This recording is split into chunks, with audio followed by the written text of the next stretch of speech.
City is about to conclude with a bang. Team Boxing League is in San Antonio, Texas tonight as the hometown Snipers play host to the Las Vegas Hustle in an early season tilt. We welcome you inside our Team Boxing League studios. Everybody, glad to have you with us for our continuing Week 5 coverage along with the Hall of Famer Dave Bontempo. I'm Justin Shackle. Great to have you along, and it's great to see two teams going at it with a lot to play for early on. San Antonio last season, one of the teams that missed the TBL playoffs. Las Vegas, meanwhile, well, they were the top seed. They went 8-0 in the regular season. They already have a loss to their ledger here in 2026. Talked about the Snipers missing the postseason. They're trying to go 3-0 this evening. Hey, Justin, great to be with you. And this is a signature victory opportunity for San Antonio. They got one already against the LA Elite to become 2-0. And when it's a magical breakout season, there are moments that define it early on. This could be one for San Antonio, opportunity to go 3-0. And Las Vegas, well, they're always a solid, steady team in this league. So they are a solid, you know what you're going to get with them, and you've got a lot of great action. Speaking of steadiness, maybe a steady surprise. Yohanler Martinez off to a roaring start, 3-0, and he caught everyone's attention with his performance against Jesse Hart. Yeah, victories over one of the stalwart performers in this league, a signature effort. He knew what he did. He was celebrating after the scores were read and into the night.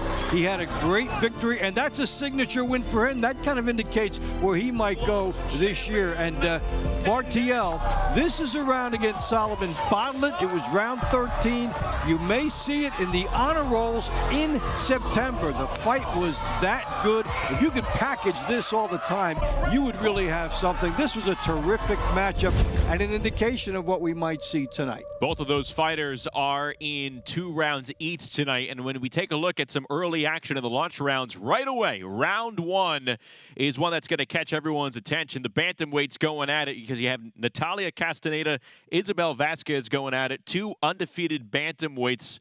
Someone's O has to go, and it has to happen quickly. Someone's O has to go, and Vasquez would like to say, I'd like to be the first person in this league with 5 wins. Kai Brooks is fighting later on tonight, so she would have to do it by just a little bit. But, you know, 2 different styles. You've got a pressure style. You've got a boxing style. The women are always good to get us off to a strong start, and this is a great stylistic mix, too. And after a 2025 season in which the San Antonio Snipers finished near the bottom of the TBL standings, they look revamped, they look recharged. They're trying to go to 3-0 here tonight. Their head coach, A.C. Bryant, stopped by with Amelia Moore earlier tonight. We're wrapping up Fiesta Week here in San Antonio. It's an 11-day festival, considered the party with a purpose. What's it feel like to compete during a time that's really, really meaningful for the community? First of all, to be able to fight on this day in this city is amazing on Fiesta Weekend. It's almost like a tribute given back to the San Antonio community. We won last week based on the fan output and cheers. Hopefully, we're going to have the same crowd that's going to help us put on for this city. The team right now, you guys are ranked, San Antonio Snipers, ranked #1 in the league, and you have 4 athletes that are currently undefeated in the league. What are you doing right now? What's that key component to be able to keep that rolling, not only tonight, but throughout the rest of the season? Not only are we looking at talent, but we're looking at personality. So this team is based off of personality and talent. They mesh together so well. And listen, I do want to say the standings are super important, but last year's winner didn't pay attention to those standings because it doesn't matter until you get into the finals. It doesn't matter if we're #1 until we get the Mega Brawl Championship. Absolutely. You got to keep the momentum rolling all the way through the end, through the finish line. Well, I hope you guys have a great performance tonight. Best of luck, Coach. Of course we know who's going to win because Justin was wearing the orange. Justin, back to you.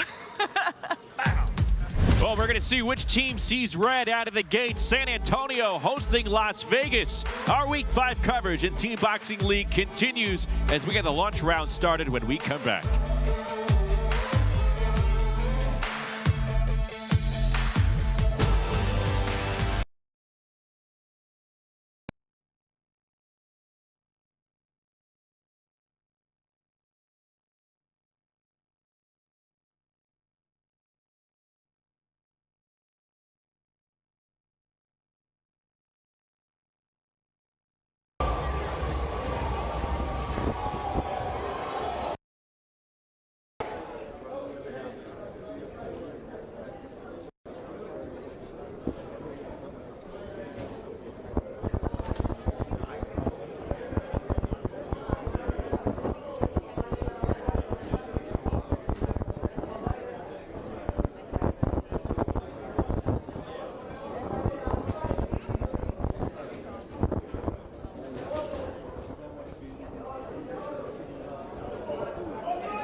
Boxing League is brought to you by Balance of Nature. In boxing, consistency beats intensity. Balance of Nature supplements help you stay consistent with ingredients of whole foods you can easily slot into your daily routine. Go to balanceofnature.com, use code TEAM, and start today. We're about to get underway here in the Alamo City. The Snipers trying to go to 3-0. Las Vegas trying to improve to 2-1. Let's go inside the ring. Here's Ray Flores. Ladies and gentlemen, welcome to the Alamo City of San Antonio, Texas, for tonight's Team Boxing League Week 5 meeting between the visiting Las Vegas Hustle and your hometown San Antonio Snipers.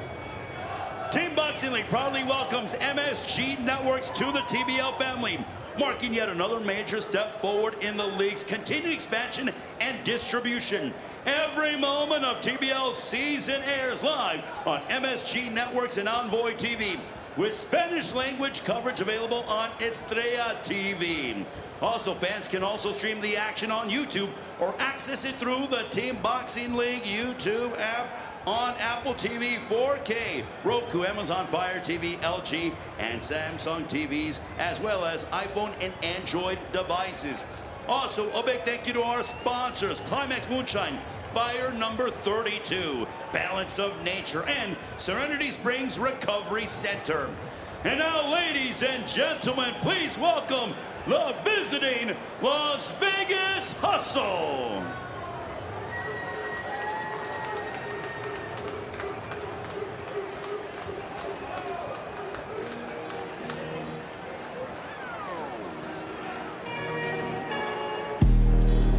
Well, the Las Vegas Hustle coming in for their third match of 2026. Again, the top seed in the TBL postseason last year. Their first loss of the year was their last match in the semifinals, and now they're trying to come back from their first loss in a regular season in quite some time, dropping one to Philadelphia last time out, 14-11 the final. The coaches of the Las Vegas Hustle are Dewey Cooper and Big D, David Hayes. Bantamweight Natalia Castanada, 2016 Olympic bronze medalist and two-time World Games champion. Featherweight Joannis Argilagos. Featherweight Florencia Britos, former Pan American Games World Series of Boxing and multi-time Cuban national champion. Lightweight Osbel Caballero, four-time Cuban national champion. Welterweight Dariana Castro, super welterweight Dislan Gainza, 2019 National Golden Gloves champion and 2020 Olympic team trialist, middleweight Joseph Hicks, bronze medalist at the World Boxing Championships and multi-time national and international champion, heavyweight Ruiz, featherweight Jordan Edwards, lightweight Ellen Medina, super lightweight Joanna Romero, welterweight Reynera Salgado, super middleweight Diane the Cuban Sniper de Peste, light heavyweight Joanna Martinez, cruiserweight Elijah Big Chief Aana, and heavyweight Kaya Brooks. Ladies and gentlemen, here are your Las Vegas Hustle.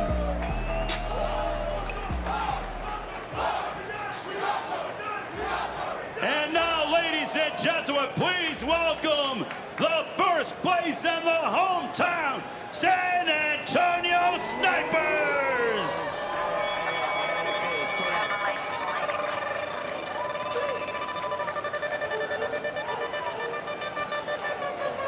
San Antonio coming to the ring at 2-0. Head coach A.C. Bryant III in his 4th season at the helm for San Antonio. And for the Snipers, who had a tough time picking up wins in 2025, already victories against Houston and against Los Angeles.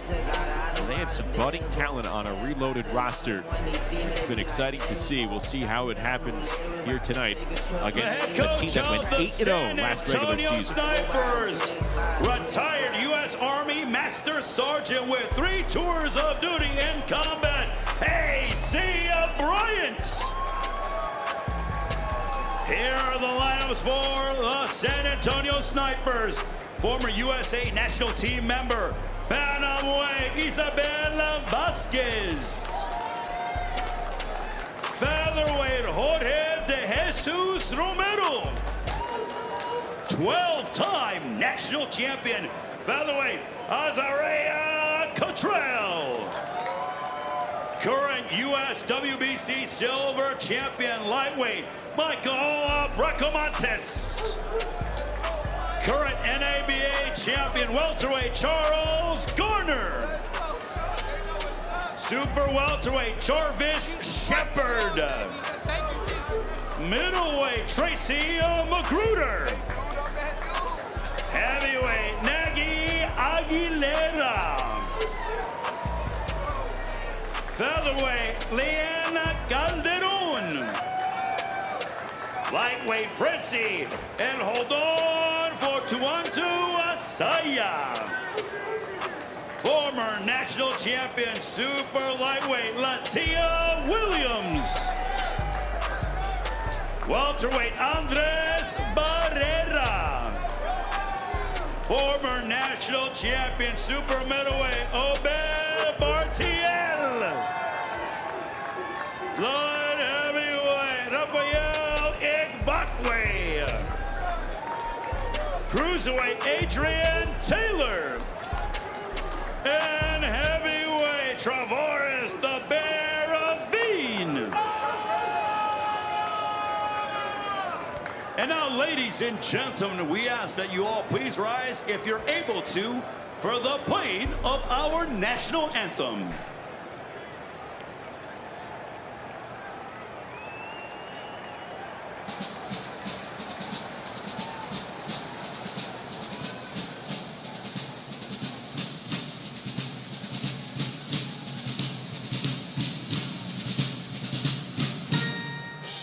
Oh, say, can you see by the dawn's early light what so proudly we hailed at the twilight's last gleaming, whose broad stripes and bright stars through the perilous fight o'er the ramparts we watched were so gallantly streaming, and the rocket's red glare, the bombs bursting in air, gave proof through the night that our flag was still there.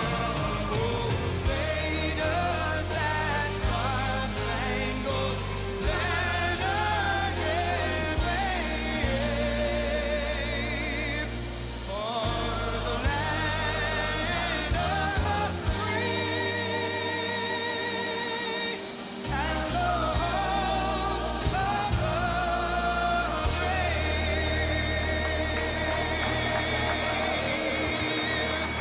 brave. All right, ladies and gentlemen, it is now time to begin the launch rounds between Las Vegas and San Antonio.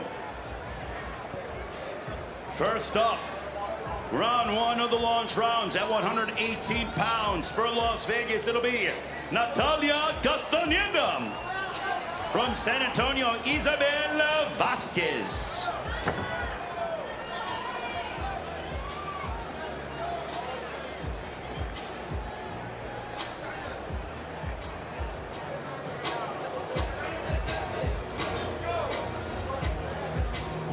So about to get going here with our round to watch, round number 1. between Castanada and Vasquez as we get going at bantamweight. This is one to look forward to as they both meet in the middle of the ring. Castanada, a pressure fighter in her last time out. Very good scrap, getting a split decision win. And Vasquez, a good jabbing effort over Elaine Mandujano. Two good outside performers. So you got the straight ahead and you've got the boxing here. Can Vasquez be the first to 5 here in the TBL?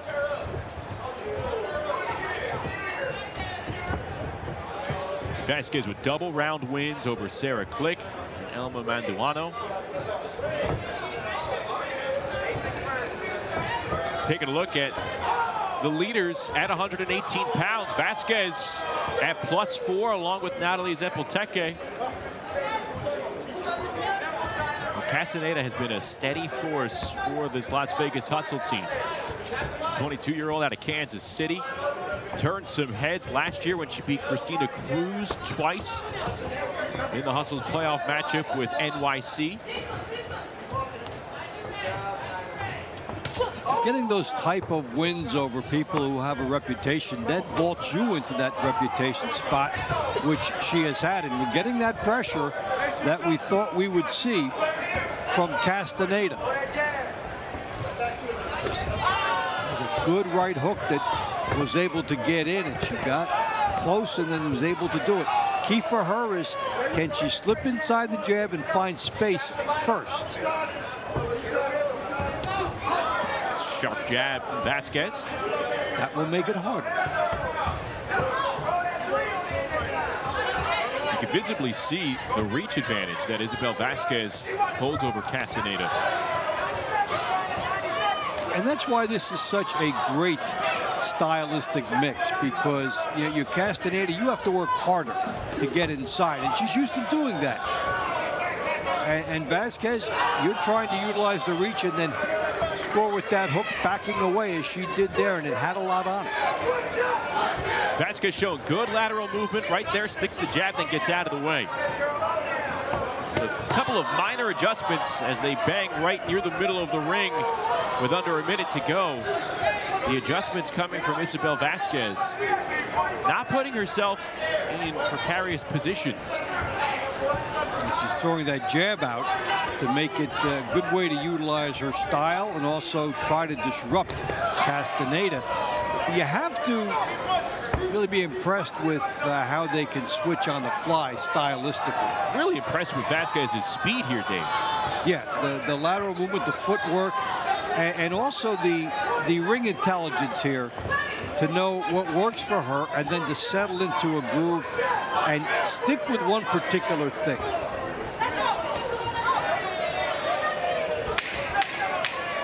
Castaneda came through with the jab. But the activity picking up. Good straight left hand from Castaneda. Vasquez answers back, and that was some exciting action near the end of the bell for round number 1. You saw some brilliance in spurts from both fighters to kick off the action here. Yeah, Castaneda pressuring early and late, and in the middle, Vasquez doing her thing with the footwork and the stiff jab and the right hooks.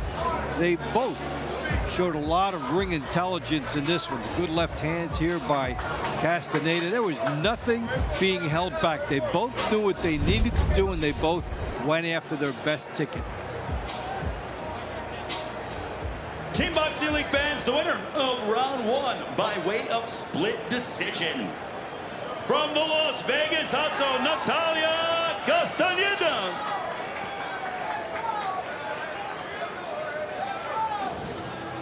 Well, you never stop putting pressure on. You never know, a late shot might give you the call. Featherweight for Las Vegas, Joannis Argilagos. San Antonio, Jorge de Jesus Romero. So Natalia Castaneda improves to 7-0 in her TBL career.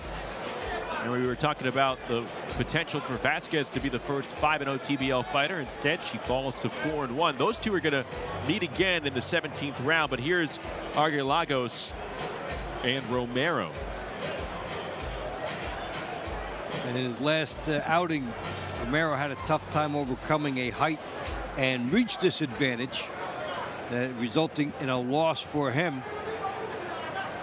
And Argilagos has losing to Rasheen Brown of Philly, who now is 15 in a row. So both were in tough, stylistically and reputation-wise, in their last. So they go at it now. Couple of featherweights kicking off round 2. Argilagos has a 1-inch advantage in height over Jorge Romero. Romero 5'4", Argilagos listed as 5'5". See Argilagos in the black trunks, Romero in the white. One of the things you like about a league and a schedule like this, you're fighting in traditional boxing, somebody you don't get to see another fight for a couple of months. Here, you get a matchup you didn't like stylistically, you lost, well, you're right back at it with a different opponent and a different opportunity real soon. Argilagos still searching for that first TBL win. 0-3 entering tonight. Good angling out, pumping some double action with that right hand.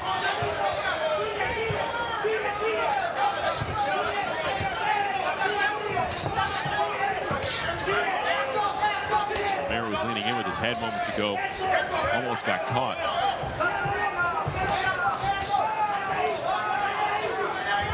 Very good work on the inside. You see that again. You may look for an uppercut. Good defense for both gentlemen to start off this second round.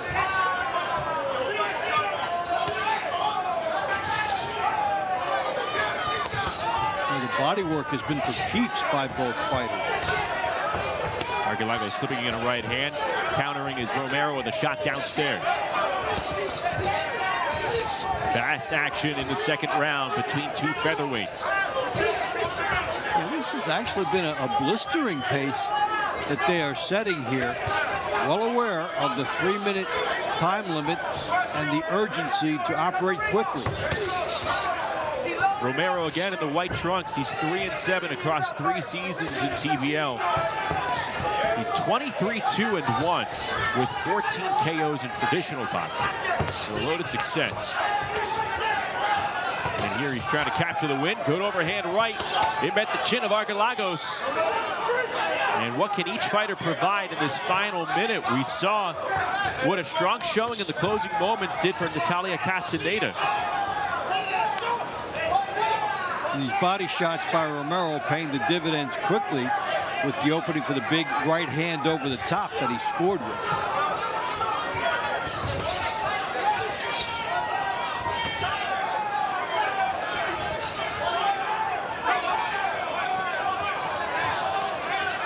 Another good shot by Romero.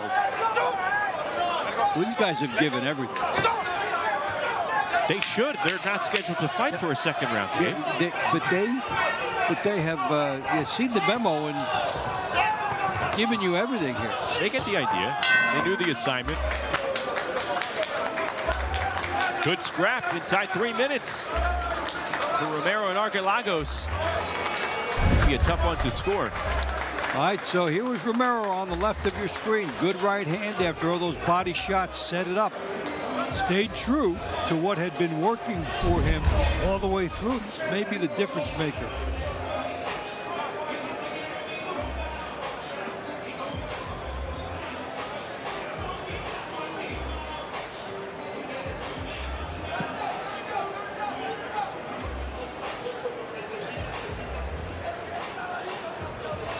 TBL fans, the winner of round 2 by way of unanimous decision. From the Las Vegas hustle, Joannis Argilagos.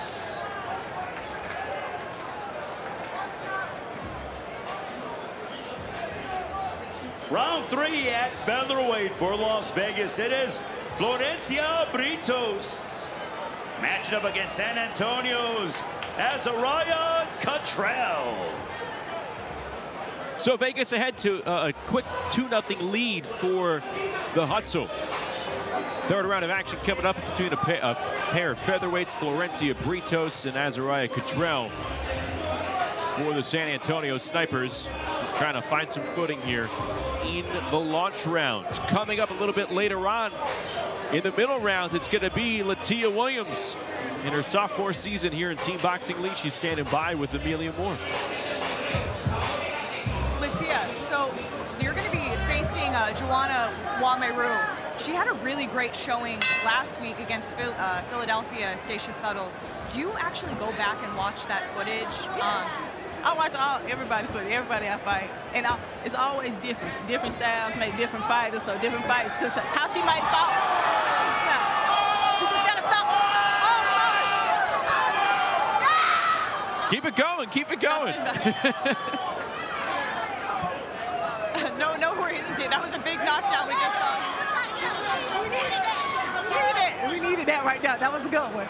Oh, I'm sorry, but yeah, like I said, everybody fighting style is always different. Like, they'll tell me somebody might press me and they get in and they might move around the ring. So you never know how an opponent might fight you. So just be ready and be prepared for different types of styles. Absolutely, be adaptable and prepare for anything. Thank you so much. Justin, back to you. Great analysis from Latia Williams following that knockdown recorded by Catrell. So with one punch, we could be looking at a tie score at the end of these final 2 minutes, barring anything else happening here between these pair of featherweights. Good timely answer for San Antonio. Catrell with the height and reach and showing you some power. Right, Catrell noted for that power. She has precision with her punches.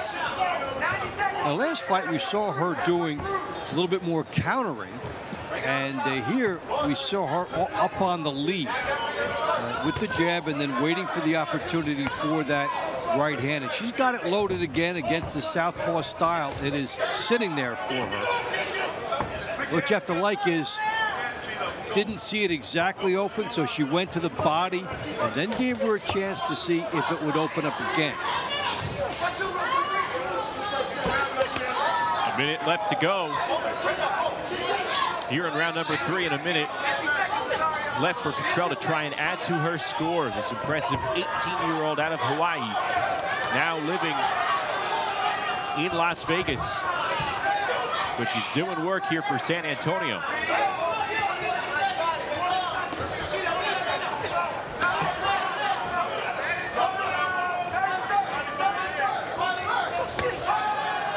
See, with her natural strength and excellent body frame, there's a ton of potential for Catrell going through the season as she matures into maybe one of the strongest fighters in the league.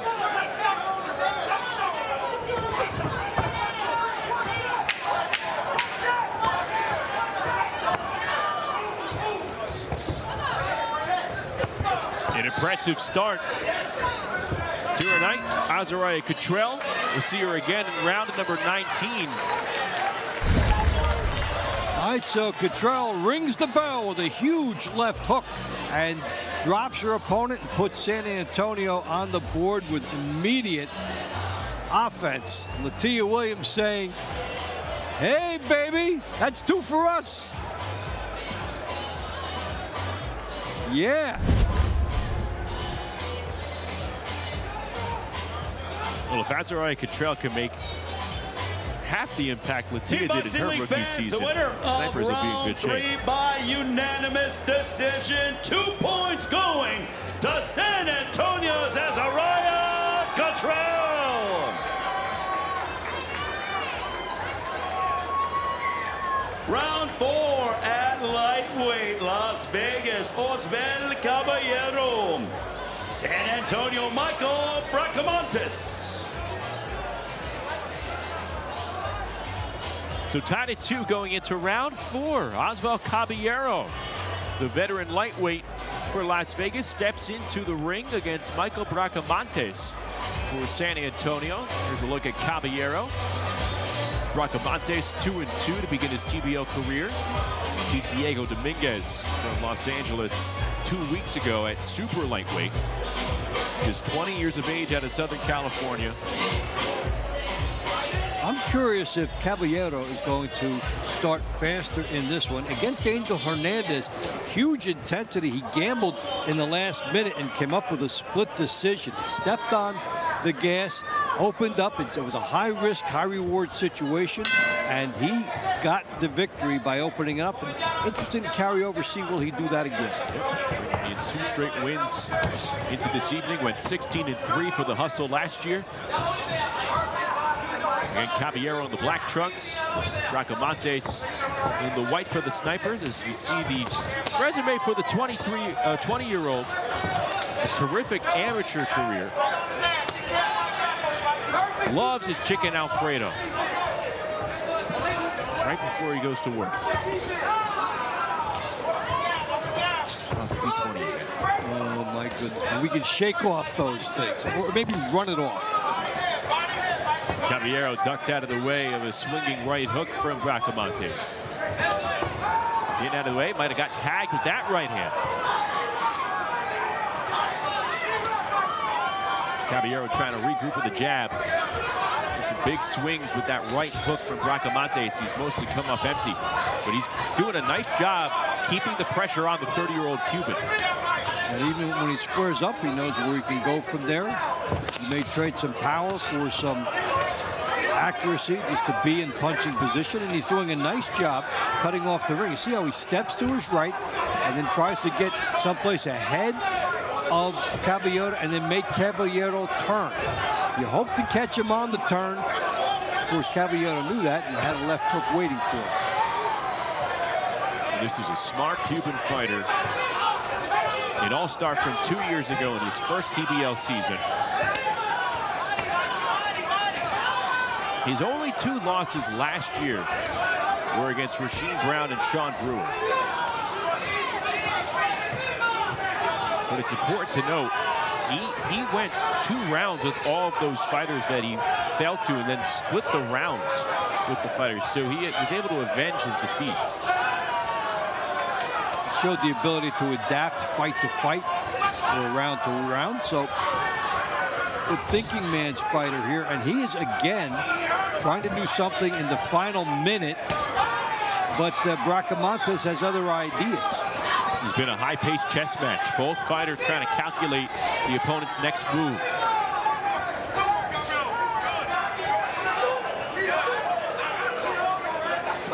Final 30 seconds of the 4th round. Which fighter's going to put their team ahead here after the 4th?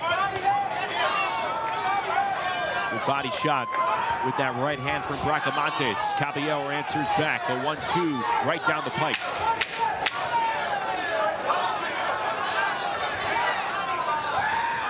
About the 20-year-olds egging on Caballero. Slips in a close-range left hook. And it ends exactly how it began. Non-stop action, Dave. And when he was egging on Caballero, you got the sense he was saying, hey, we're doing well, aren't we? Isn't this something? So they went all the way to the finish, and the judges have to decide whether they like the countering of Caballero or the pressure applied from Bracamontes, who got off first. The cliche saying, styles make fights. Those are 2 well-trained dance partners. Yeah, they were. We've had some real good ones early so far. High intensity.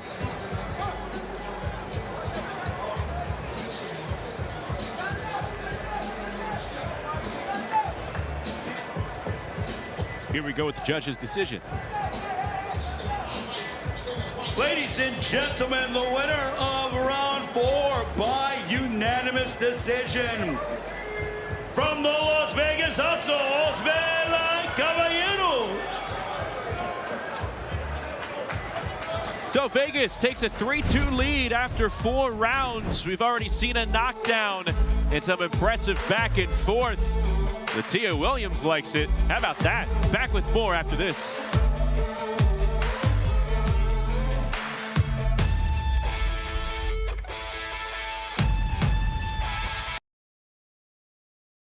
Tonight's fights are powered by Balance of Nature. Our fighters and real ingredients and how you can too. Grab their new meal snacks and get 35% off right now with code team at balanceofnature.com.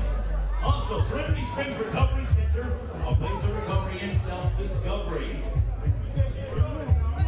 And also, ladies and gentlemen, don't forget you can check out the action of TBL on MSG Networks. Mark again another major step forward in the league's continued expansion and distribution. Every moment of TBL season airs live on MSG Networks and Envoy TV with Spanish language coverage available on Castanada TV. Fans can also stream the action on YouTube or access it through the Team Boxing League app on Apple TV 4K, Roku, Amazon Fire TV, LG, and Samsung Smart TVs.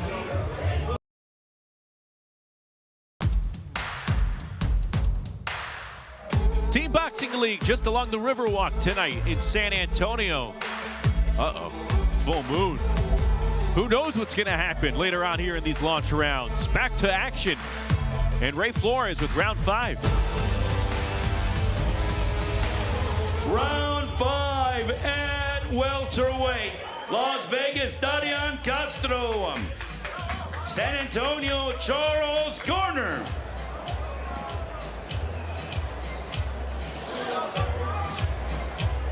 Castro and Garner, each in their 3rd seasons respectively here in Team Boxing League.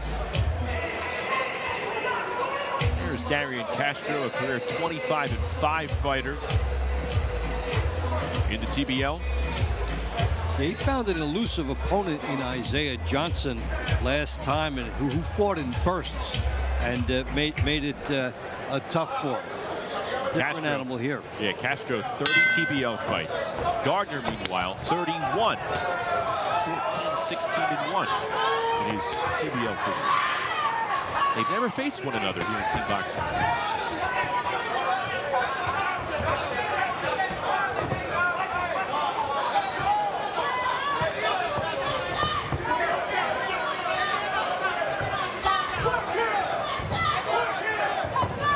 Just a reminder, scoring format for you. A little bit different this year. All the points scored add up for the team. If you win by way of a judge's decision, it's 1 point. If you score a knockdown, it's 2 points. 2 or more knockdowns is 3 points. And it is 4 points for a knockout or a stoppage, as well as a DQ and a forfeit. Well, we saw the 2-pointer already. Nazariah Catrell. So that's big. It was the equalizer at the time. Las Vegas has since pulled up 3-2.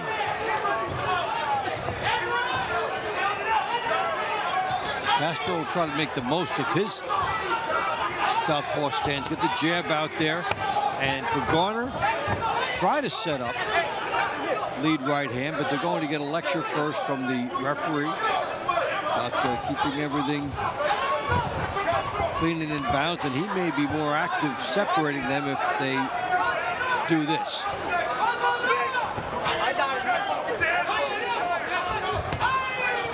Good left hand coming straight through from Castro. Good hustle off the break. He got the quick step. See what you did there? I set him up. Swing and a miss from Gardner.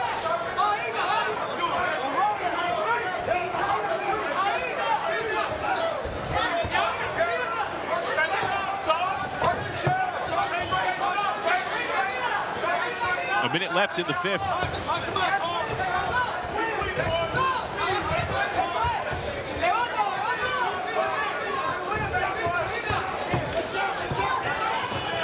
Garner with the low guard. Left shot to the body from Castro. Trying to get inside, just having a hard time doing it. Just enough from Castro to discourage his next move.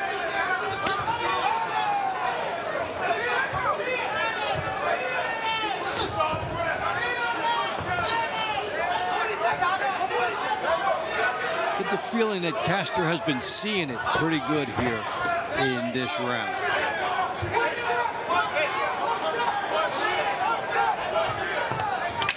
Castro's nicknamed the Untouchable for his defensive ability. Some of those punches he probably was seeing at half speed. And a good burst from both fighters near the bell.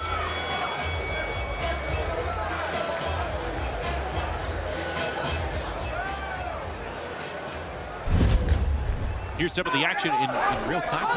Yeah, right after the referee break. Now watch how Castro steps back. He's still within bounds, and that's just the sneaky veteran move. You get the jump, other fighter not quite ready yet, and you know, that's an edge for him, and it gave him a sequence of about 30 seconds.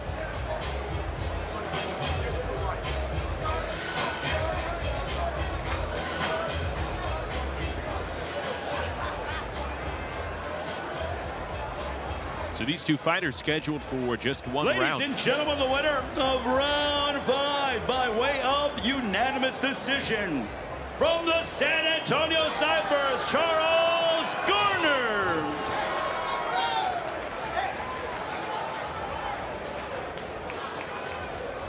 Round 6 at super welterweight, Las Vegas, Dislan Ravo Gainza. San Antonio, Jarvis Shepard. So Charles Garner comes away with the victory in round 5, ties up the overall score at 3. So an upset in the eyes of many is Darian Castro in his 3 years in the TBL. Suffered just his 6th defeat. They come back from that and say, what do I have to do? Islan Gaines on your screen right now. The early stages of his 2nd season in TBL. Jarvis Shepard in the the silver trunks, rather, for the Snipers. 37-year-old southpaw. He was in and out of the Snipers lineup last season, and Gainza is his most experienced opponent to date in TBL. Gainza fought a 40-year-old, the new Ray Robinson last time. It's a 37-year-old here, and take a look at him. Another impressive Cuban presence for this Las Vegas Hustle team. Cuban southpaw.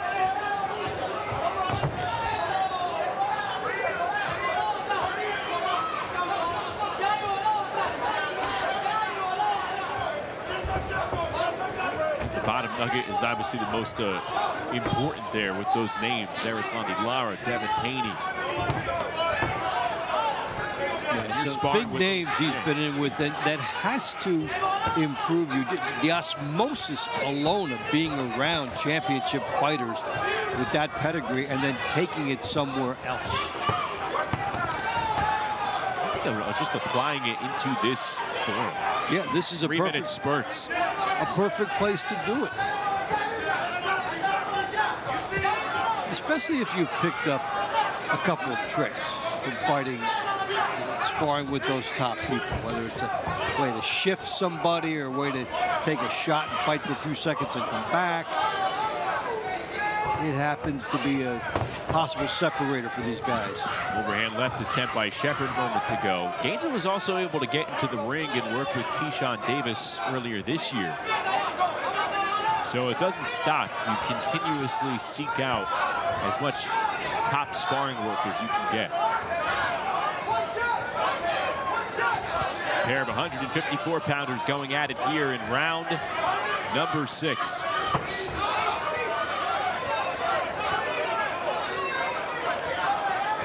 Yeah, the fighters have 2 ways they can look at the situation here with TBL. It's its own circuit, has its own definition, and it's growing. And you can also use it as a platform to attract professional attention, come back in from the traditional boxing circuit, and you see some of the same people around. You get a chance to network, a chance to fight, stay active, stay in shape. It's really a great thing for the fighters to have those choices.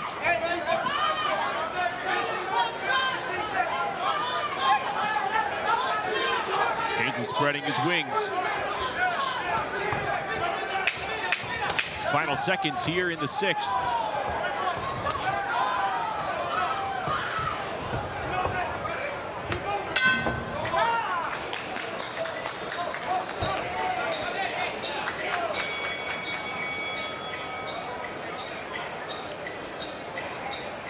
Shepard hoping to improve to 3-1 after that round.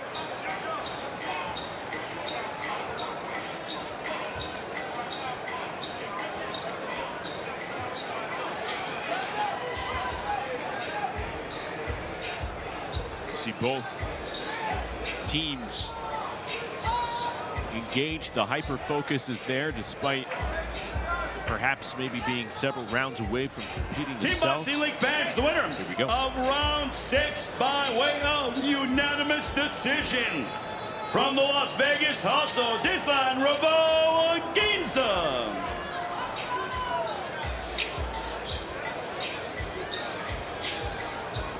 Round 7 and middleweight for Las Vegas, it'll be Joseph Hicks.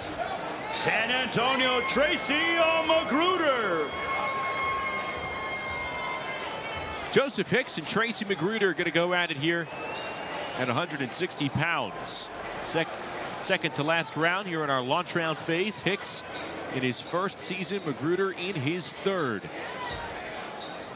As we get set for round number 7, let's go back over to Amelia Moore. So I'm standing here ringside with Kai Brooks. Recently, Team Boxing League launched TBLstats.com, so it gives us an opportunity to be able to keep up with each of the teams in the league and also what our athletes are doing. Kai, right now you're ranked #1 in the league as far as points goes with a lead of 10 points so far this season, and you had such an outstanding performance in the debut of the season. Yeah, I just want to keep it going. I didn't even know I was #1 until just right now, so you know, I'm gonna keep building on it and keep giving you guys the best shows I can. A little happy surprise for you. Yeah, it definitely is. I mean, who's closest? Who's closest on? Oh my gosh, I'm not sure. I believe it's a lightweight out of Miami. Hey, well, you better catch up because I'm gonna keep putting the points on, man. I'm definitely going home with that MVP. We're excited to see you compete 2 times tonight against Travarius Barnes. So anybody who's looking for those rankings and see where your team stacks up, go to TBLstats.com. Hey, stay tuned. I'm gonna give you guys an exciting show. You guys be safe out there. Back to Justin. Kai Brooks coming up in round 16, scheduled to go in round 22 again, and I echo those sentiments. TBLstats.com has been a huge help for myself. I'm sure for you as well. Yes, and also the points leaders establish more excitement around the league too. Who are the top fighters? Who's got the momentum before you tune into the next telecast? So it's all good. Kai Brooks opening up some eyes since he burst onto the scene last year. Impressive 30-year-old. Here, Hicks and McGruder. Tracy McGruder snapping Hicks's head back moments ago with an impressive jab. And midway through round 7. McGruder has been a bombs-away fighter. Knockout a couple matches back, and then against Salgado. Last out, he rallied in the final minute to get a split. So he's another guy that knows when to put the pressure on in the final minute. A sense of an alarm clock going off. Hicks countering with that left hand, trying to go over the top. Good cover up for McGruder. Now, when Hicks fought Paul Kroll, he was more the ring general there, but didn't get it. So basically, taking for that he can do those things, but he has to mix it up a little bit more. Punch volume picking up for Joseph Hicks, working the body. Conversely, McGruder slowing down a bit here in the final minute.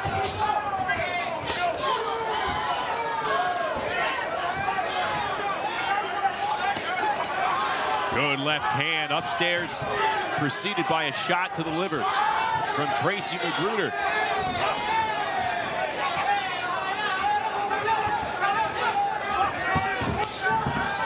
Right hand snuck in just behind the guard for McGruder.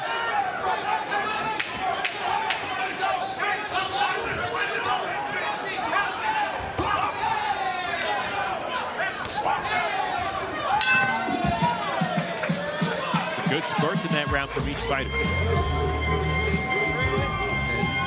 McGruder was good for the last 30 seconds rather than the last minute, but he will hope that is enough.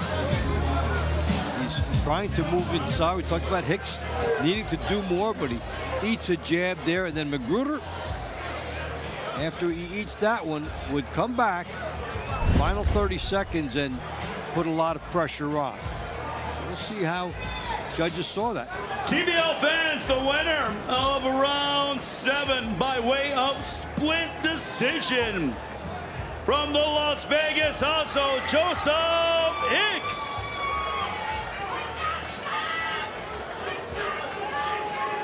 our final launch round in the heavyweight division. Las Vegas Hybrid Ruiz, San Antonio Nagy Aguilera.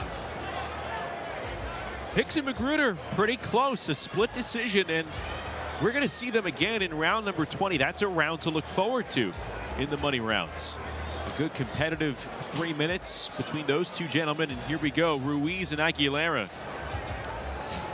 Aguilera was in a very unique position in San Antonio's last outing. They had a small lead. He had to stand up and avoid being knocked out by Jonathan Rice in what was a very active heavyweight fight. He lost the decision, but hung in there and stayed upright and got his team the victory. These are two 6'3" heavyweights. Aguilera with a 77-inch reach. You see him with the silver trunks, tries to move inside with the double jab, and Eric Ruiz in the black trunks for the hustle.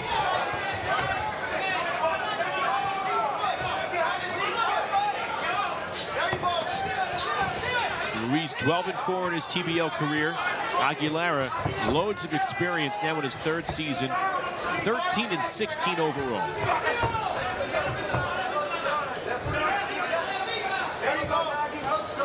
Known for long, looping left hand is Ruiz. Let's see if he brings it in this fight.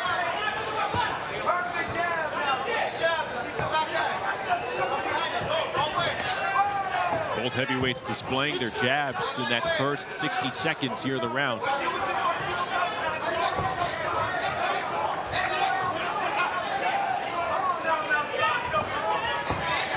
Good back and forth action here by Ruiz. First with the double right jab and then a straight left hand.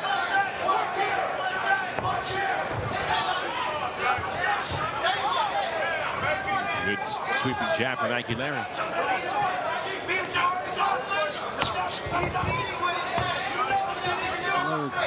Trying to get into taking a little bit more now, a few more chances. There's a guy that was hurt and rocked in his last fight, almost stopped, and then had to hold on a second time. And you wonder about how willing he is to gamble, or will he just decide to be technical? Gets caught in the corner. That left hand from Ruiz landing moments ago.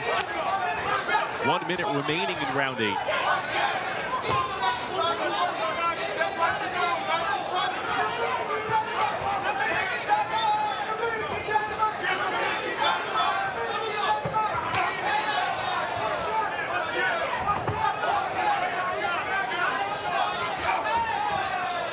Solid fundamental fight here by Ruiz with the jabs, the movement.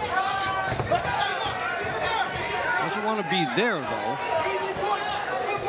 Backed up, but he's operating well in this behind his jab. Just enough to make Aguilera reset all the time.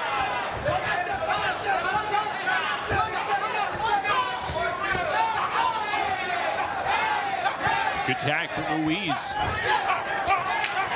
It's really prevented Aguilera from getting into any type of rhythm and starting anything up. There's a sharp jab, there's a strong jab, and there's an annoying jab. Tonight, he threw that annoying jab enough that Nagy Aguilera could not get set. Very effective by Ruiz, the big man. Let's take a look at how some of these annoying jabs looked. Backs off, scores with one, backs off again. Looks at an angle, gets off first, but usually throwing two, and that was a big thing for him. It's like having a fly in your face. Yes, with no swatter. No.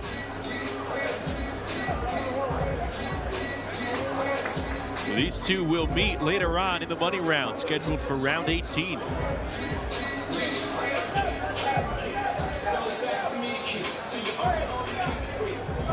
Team Boxing League fans, the winner of round 8 by way of split decision from the Las Vegas Hustle, Heinrich Ruiz. And that'll end the launch rounds. The middle rounds are on the way. So Hyrick Ruiz gets Vegas a victory to send them to the launch round. Azaria Catrell with the big power. Vegas winning late. For what's coming up, here is Justin Shack. Thanks so much, Dave. Still a lot more action to come here from the Alamo City tonight. And stay with us as we keep rolling this weekend. Tomorrow, April 26th, it's the LA Elite tangling with the Nashville Smash in Long Beach. Stay up late with us. The action gets going at 10 Eastern, 7 Pacific. And stay with TBL for all of the action. Don't forget to book your tickets for our next TBL matchup near you by scanning the QR code at the bottom of your screen.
Nighttime falling in the Alamo City. Always remember. Right now, 6-3, Vegas in front of San Antonio. As we welcome you back inside our TBL studios. Justin and Dave with you. Middle rounds are coming up, and well, Las Vegas, they've won 6 of the first 8 rounds, and they have a 3-point lead. It shows you how valuable knockdowns are because San Antonio is within shouting distance thanks to Catrell. Yeah, and right away in the third match this evening, she said that because, look, San Antonio has been very strong with its women. And Azaria Catrell says, count me in. This is something that put San Antonio on the map, big right hand, but the left hook gets in. I love how she stayed solid with her stance. And Latia Williams says, yeah, that's 2 for us. I can't wait. Latia Williams also one of the strong fighters for this San Antonio team. And then in round 7, this was a really tight one between McGruder and Hicks, and it would go for Las Vegas. And we're going to see that matchup again coming up in round number 20 because they went back and forth. Good chess match. And Hicks coming away victorious. But yeah, it was funny. Latia was being interviewed by Amelia when that knockdown happened from Azaria Catrell. And now we are going to get to watch Latia Williams here in the middle round. She's going up against Dwamu at 140 pounds, round 11. One of them to watch. I really like this because Dwamu, a newcomer in this league, and has had some very good activity. And, you know, going up against Stacia Suttles is no picnic. And here's another very good fighter. But Latia Williams has been a very strong fighter right throughout all of last year and this year for San Antonio. She has been a big person for this team to build its hopes around. No, Latia Williams a late bloomer. I mean, she's in her mid-30s, but you saw the raw ability that she had that translated to the TBL boxing ring last season. Now it's about stacking more success, especially in this atmosphere. But you talked about the skills, the overall combat skills from someone like Dwamu. This is another test to see how she can test herself against someone with a vast combat background. Now, she had 2 nice opening wins her first time out into the league, and then she had to face Suttles, and she faced her, did very good job the first time. Second time, a little more separation because Stacia Suttles is Stacia Suttles. Now, what she would come out of here is, if she gives a good showing here, she might say to herself, these are the 2 top women in the league, and I did pretty well, because I think she's going to be a better-than-average fighter as the season goes along. All right, we're ready to go with the middle rounds. Let's go back inside the ring with Ray Flores. Ladies and gentlemen, it's now time to begin the middle rounds between Las Vegas and San Antonio. We begin round 9 at featherweight for Las Vegas, Jordan Edwards. For San Antonio, Leanne Calderon.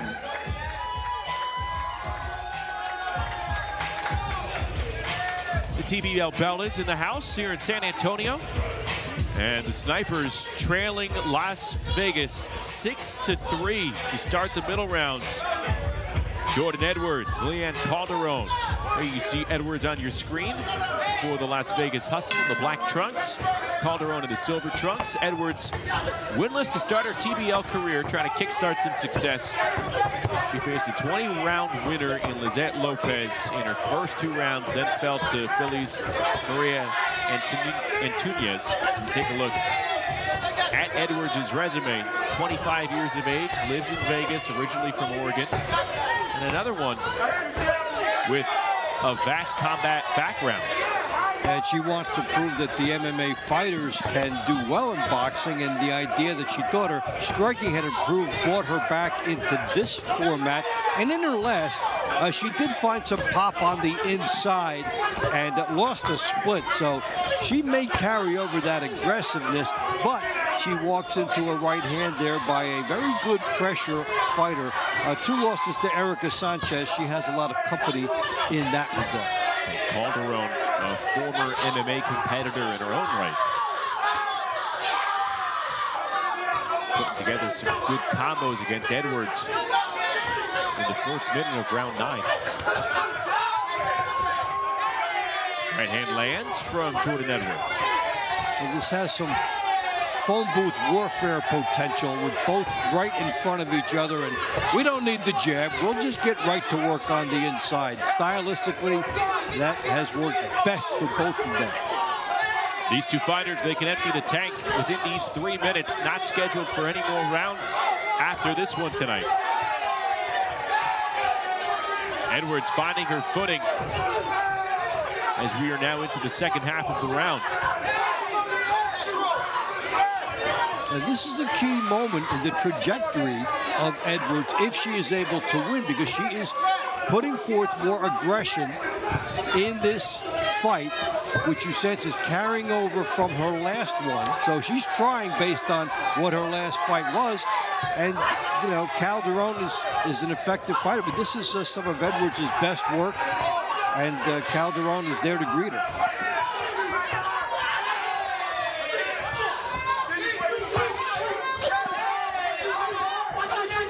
Off that point, Dave, Edwards, it's visible. She's gaining confidence as the seconds go by.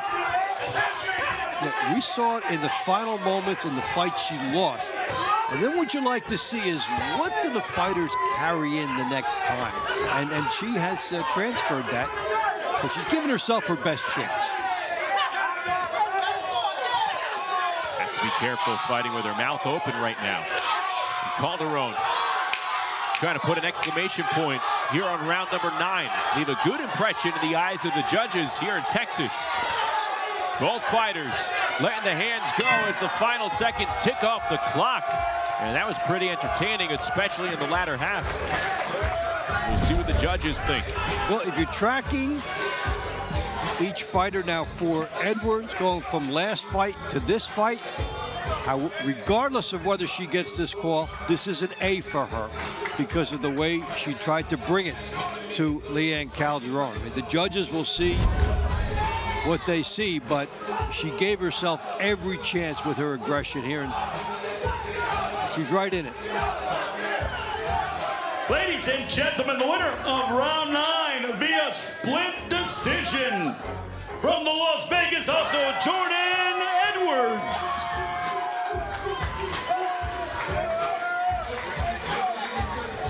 Round 10 at lightweight, Las Vegas, Elena Medina. San Antonio, Francie Fortunato, Saya. So congratulations to Jordan Edwards picking up her first TBL victory and increasing Vegas's lead 7-3 now. Alan Medina in the ring. Francie Fortunato ready to go. Medina, 26 years of age, in his 4th season in TBL. Fortunato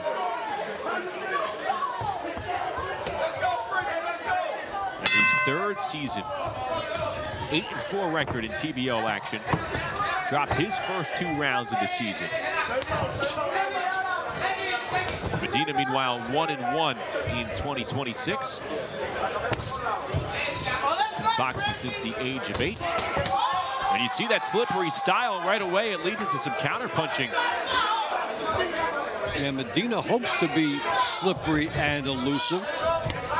Say it, tough one, lasted knockdown in the final seconds. This fight does have knockdown potential, the way these guys have the opposing styles, lead right hand availability, and their overall aggression.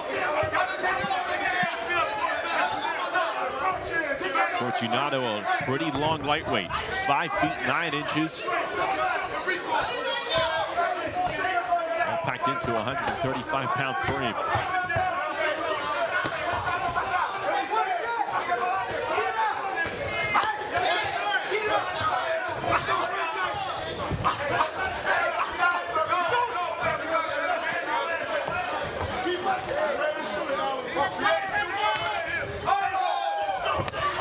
Oh, big right hand tagging Medina. And Fortunato feeling himself just a bit after that connect. Off of the jab look, he was able to throw a right hand.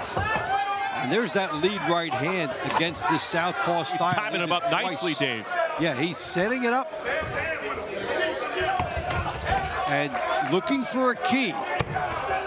When you're on it, when you're seeing it like he is here, you're looking for a shoulder drop, you're looking for some telltale sign, and the instinct kicks in, and you drop that right hand home. A little over a minute to go in the 10th round. Fortunato a step ahead against Medina.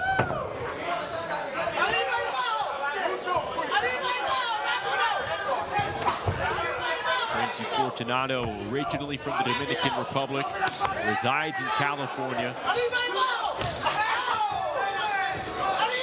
He has a 15-2 pro record in traditional boxing, 11 KOs as well.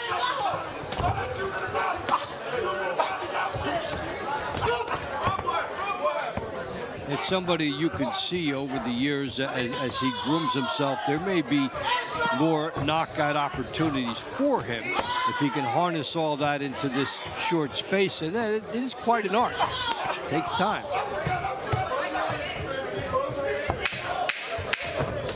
Two pretty tall lightweights showing off some speed and some skill here in round number 10.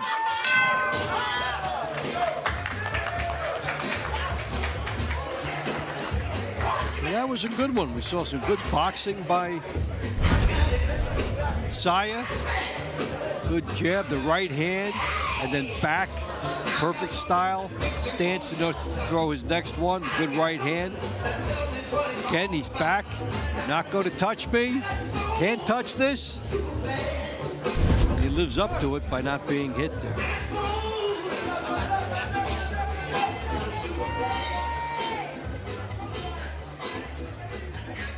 Ladies and gentlemen, the winner of round 10 by way of unanimous decision.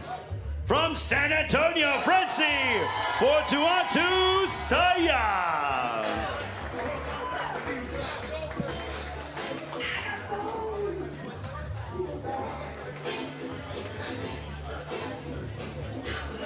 Round 11 at super lightweight for Las Vegas, Joanna Dwamu.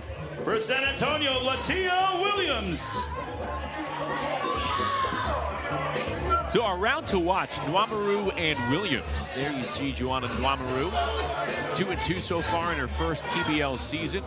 She beat the former world champ Erica Farias twice on March 21st, then lost 2 rounds, as Dave said, to Stancia Suttles on April the 11th. And now in for 2 against an impressive 35-year-old southpaw who was a late bloomer in boxing. Took up boxing in her mid-30s. And Amelia joining us here for this round. Amelia, when you hear of a fighter starting so late, like Latia Williams did only 3 years ago, what's the first thing you watch? Well, hold that thought, because we've just seen a knockdown. Latia Williams with a straight left hand, sending Dwamu to the canvas. And San Antonio with some much needed points here in the 11th round. A lot of time to get 4. And she continues to bring the hustle. That's a second knockdown. Latia Williams showing off in San Antonio. Trying to bring the snipers back all the way under her own power. And Dwamu would like to be tying up here, doesn't have that veteran knowledge. This is what she would have to try to do. Has a lot of time that she has to get through here. Big chances for San Antonio to get 4, more likely than not. Latia Williams sees blood in the water. She knows she could close the show. Going for the stoppage. Williams with a high motor here in round 11.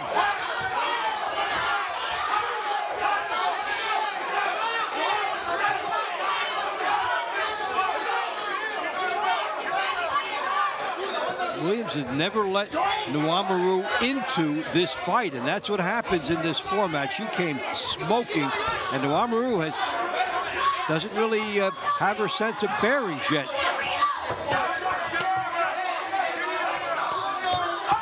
Williams slowing down, but a sharp left hand connects. So the pace slowing up. Perhaps by her own design here.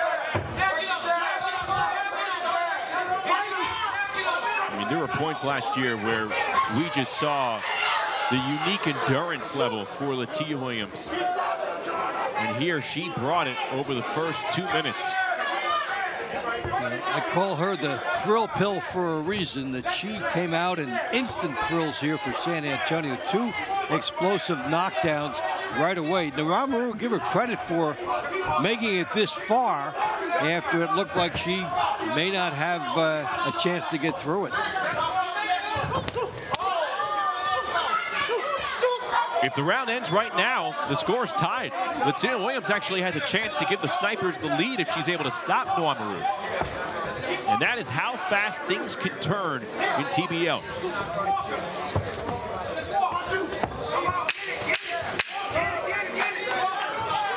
You would have thought it was very long odds, about 2 minutes to go, that Dwamu would get to here. So she saves 1 point, but Williams will pick up 3 for San Antonio.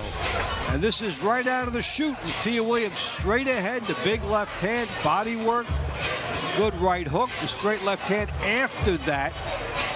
And Dwamu, you're not used to being hit with such ferocity, intensity, accuracy, and power like this. There were 4 shots. Here, it looked over. Some referees would have stopped this, and it's a judgment call at this point. Referee giving Dwamu a little bit of breathing room, 1 chance to get through, and she did. 11 by way of unanimous decision.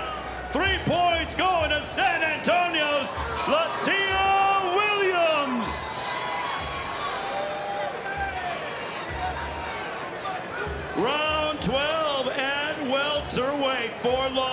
is Reiner Diaz Salgado. For San Antonio, it is Andres Barrera.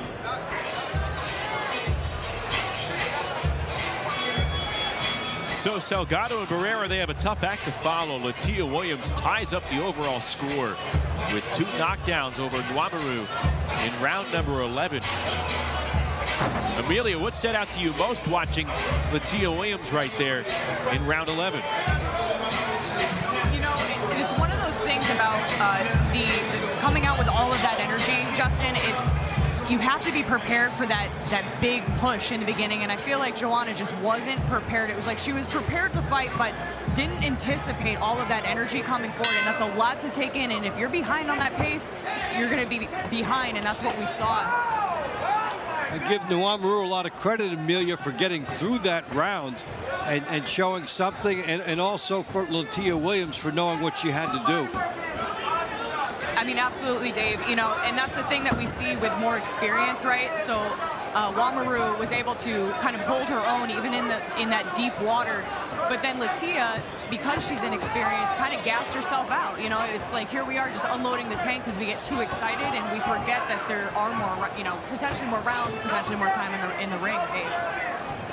When it comes to more time in the ring, it'll happen later tonight for Latia. Scheduled for round 23 again against Joanna Dwamu.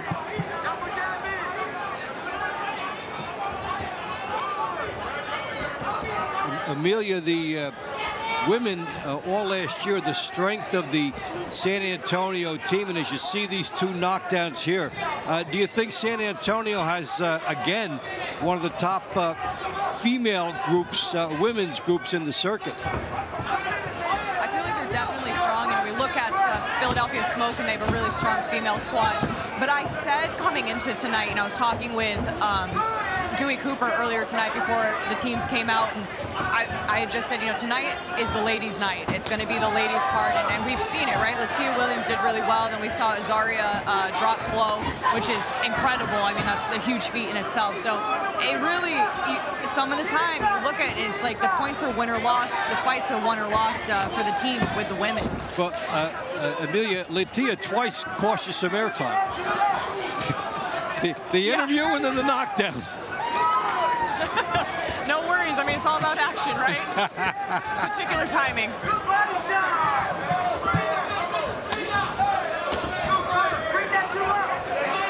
Final minute of round 12 here between Barrera and Salgado. With this overall score now all squared up at 7. Andres Barrera in the silver trunks. Near Salgado. Another Cuban southpaw for Las Vegas in his second TBL season.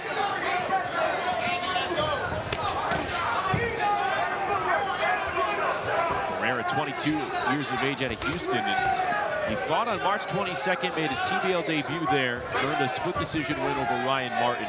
That round marked his pro debut.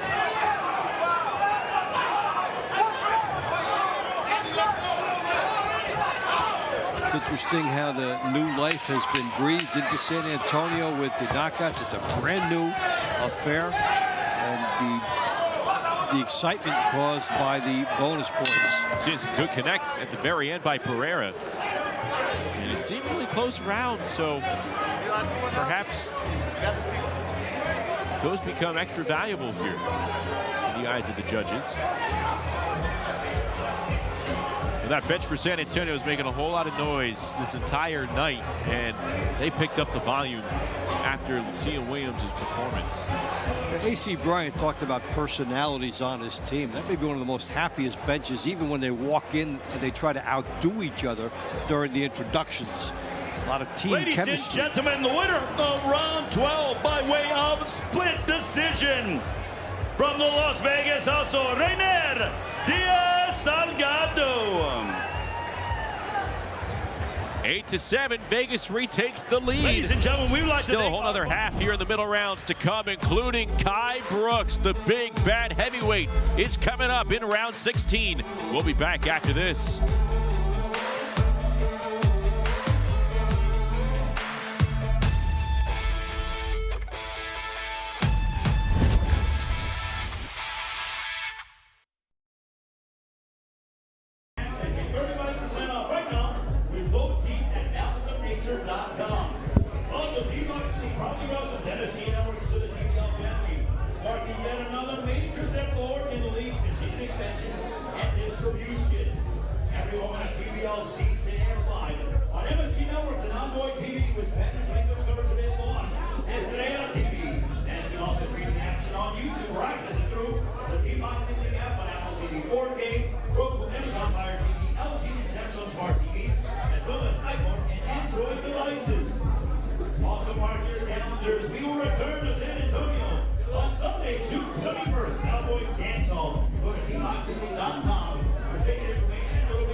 Vegas ahead 8-7 through 12 rounds. We're ready to go for round 13. Round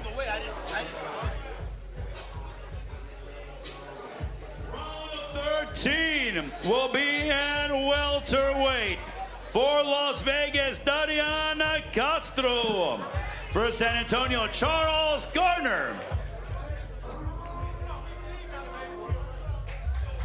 I'm curious to see what adjustments Castro made, because he fought a good tactical fight against Garner but dropped it. And off of those looks where he thought he was doing well, he'll probably have to come inside and do a lot more.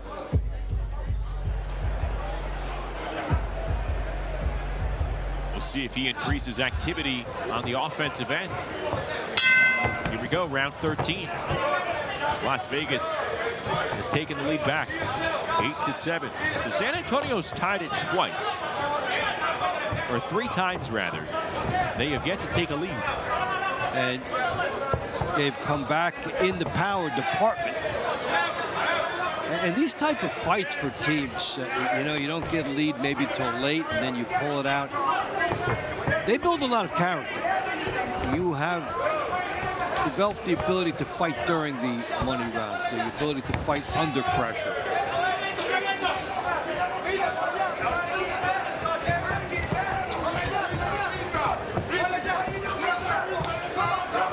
Castro did land the one left hand. Is he getting close? And now he lands it.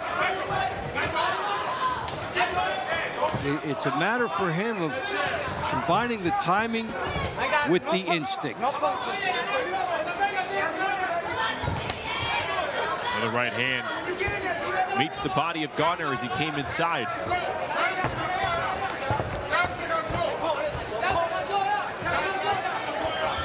Charles Garner trying to sweep Castro through 2 rounds here tonight. And Garner did it with Castro being the ring general the first time, because he landed some shots the judges saw and appreciated. And you do sense that Castro is doing more here, knowing that he has to parlay his opportunities better. They did butt heads moments ago. Hand left from Gardner. That win earlier tonight in round number 5, it brought his overall record in TBL to 15-16-1. So another win can get him to 500. Don't think that fighters don't pay attention to that stuff. You better believe it. And 500 in TBL is pretty good. You know, you especially over the course of some time, because it means you're good enough to be in the lineup that much, and that you may have been fighting the best on the other team. And for Castro, if we could be 500 on this night, he would be happy, because get out of here with a split. And we're seeing some of the things he did not do in the first fight. Castro over these last 30 seconds or so, maybe putting together his best 30 seconds of the round and of the night overall. You do like to see this if you're following Castro, because, you know, the coaches have talked to him. He's had time to think about it for the last one.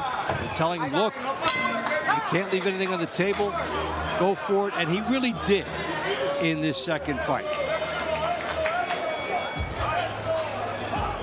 Well, that's a round that makes you feel like these two don't want to have a third between against each other the rest of the night, probably sick after 6 minutes of each other. Yes, don't put me into any tie-break situations. I'm fine here. And there is Castro doing some nice work with the right hook, and he was closer this fight. Talked about how he had to get inside and set up shop close, and he managed to do that. If he wins, that is why.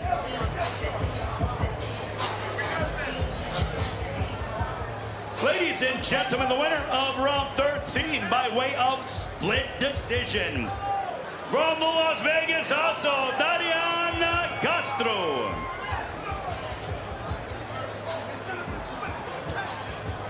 Round 14 and light heavyweight for Las Vegas, Yojandler Martinez. For San Antonio, Rafael Igbokwe. So here's Yohanler Martinez. This light heavyweight for the Las Vegas Hustle stepping into the ring against Rafael Igbokwe. There you see him.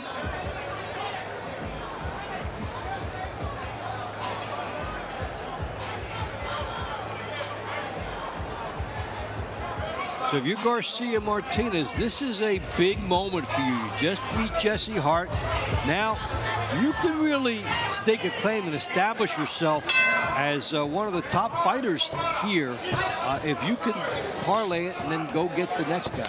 Now 3-0 begin his TBL career. I'll tell you what, the physique is impressive for Yohanler Martinez. And right away, Igbokwe looks like he got a wake-up call in the first several seconds of this round. Height, reach, and power are working against him thus far. You know, we've talked about the power for San Antonio, bringing them back. Las Vegas has not had the big bomb yet. Amelia, what do you like about Yohanler Martinez in the early going? I mean, just looking at his boxing style, he has really great, powerful, straight punches. He just landed an incredible cross to Igbokwe. You have to be able to stay behind your punches, and knowing your distance really sets you apart from other athletes. I mean, it's all about that distance control and being able to get to point A to point B as fast as possible, Justin. What about the emotional aspect? He beat Jesse Hart, a top name, and this is his first fight coming out. What about the confidence level it does for a fighter when he goes forward, having done what he just did? I mean, Jesse's a staple, right? I mean, he's such a fantastic fighter. But watching Martinez right now from ringside, you know, we're sitting here watching his just his movement and his style. He's pretty confident in himself. He knows what he's doing in the ring. He's got a good IQ. I'm watching him cut off the ring right now. I think we're just seeing an athlete finally being able to be in a position to shine. Dave. And I think he's real close to doing that here. Good control of the ring.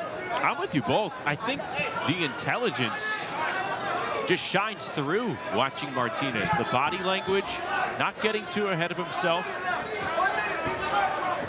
Look at him. He's where he has to be. In the corner, attacking, not letting any time slip in between. Opponent moving backward and him jumping on. Punch combo ends with that left downstairs. Go ahead, Amelia. Oh, no, thanks, Justin. You know, I'd like to add in there also, we're not throwing away punches, right? We're seeing Martinez, like that point A to point B, making contact, coming right back to home, and not swinging wild, you know, and sometimes there's a time and a place to get gritty, but he's very composed and precise.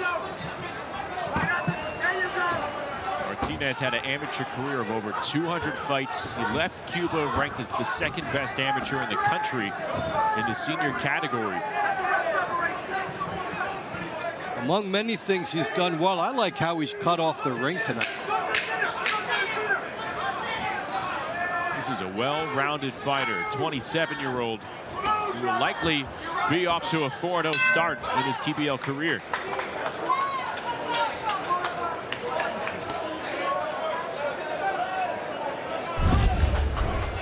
Well, here is how this well-schooled fighter went to work.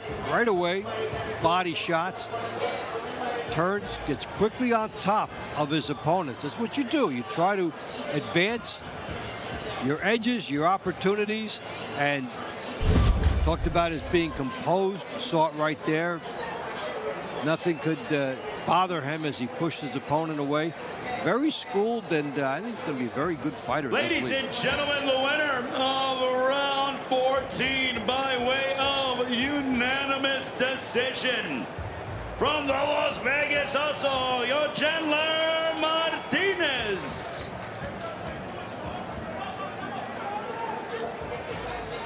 Round 15 at cruiserweight for Las Vegas, Elijah Aana. For San Antonio, Adrian Taylor.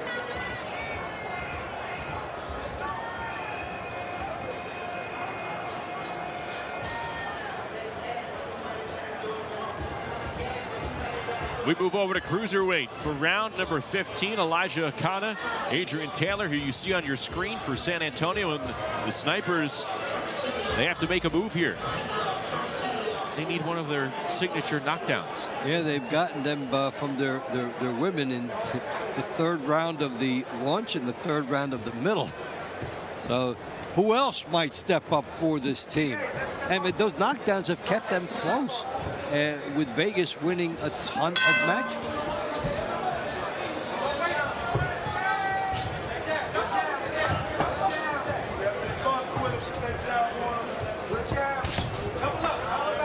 Outside of the knockdowns won by San Antonio, the Snipers have only won 2 other rounds. This is maximizing your output.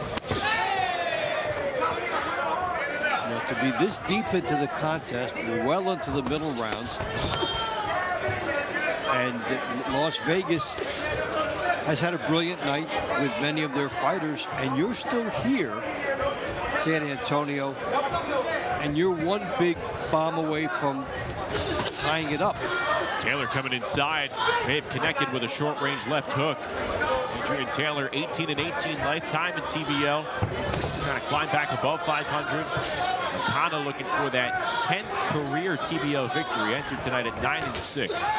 Most of that action coming last year as a member of Phoenix.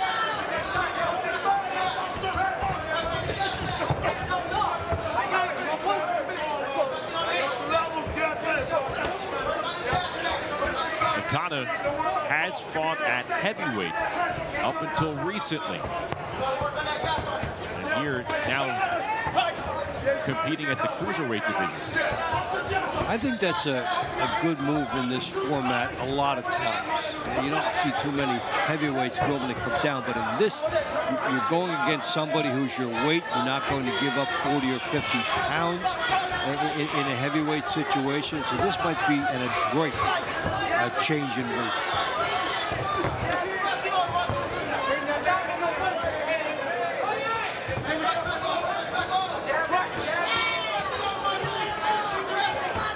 One minute remaining in the 15th round.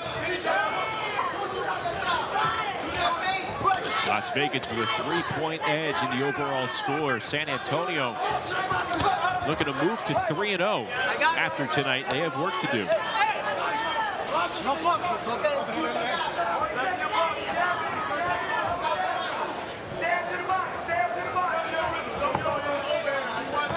Both of them trying to time it and load up for the big shot. One left hook did get in.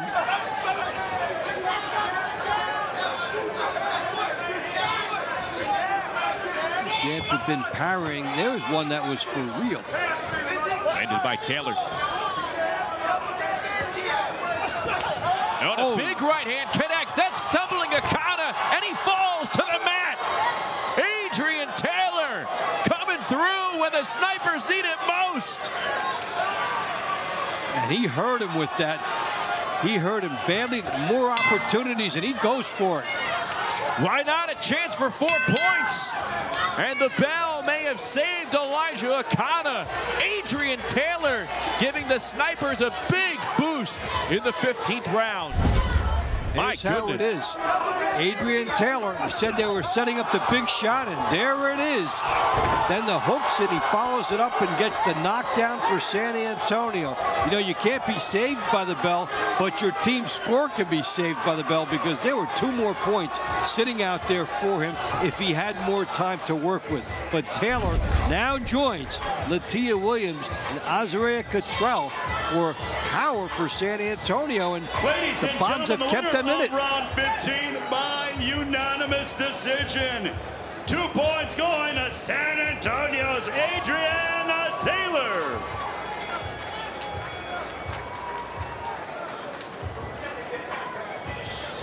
What a beautiful single right hand. Our final middle round at heavyweight for Las Vegas. It is Kai Brooks. For San Antonio, Travares Vignet. So heavyweights will close it out. There you see Kai Brooks in his 2nd season.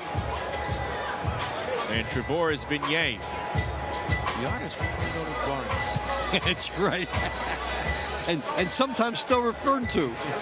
But you know, now yeah, he was informed about being the points leader, and most of that came because he had 2 knockouts on the same night in this new format, did Brooks. And then he had 2 very, very methodical, intelligent victories over Conja Nathan for decisions. Kai Brooks has shown the ability to be a points gatherer for Las Vegas. Can Trevoris Vignet limit the damage or potentially add some extra points for San Antonio? There's a lot about positioning and pressure now for fighters because Brooks comes in here right after his team gave up a knockdown. So, A, you want to right the ship, and B, you have the chance to do some bonus damage yourself. Left hook lands from Vignet. Good, solid shot. Brooks with a 4-inch height advantage on Trevoris. Now, even though Brooks has been blitzing through the league, you know, opposing coaches look and say, look what he's vulnerable for. And that left hand, that big left hand has caught him twice. And part of that is when he's loaded up in some other fights, the punches are a little bit wider.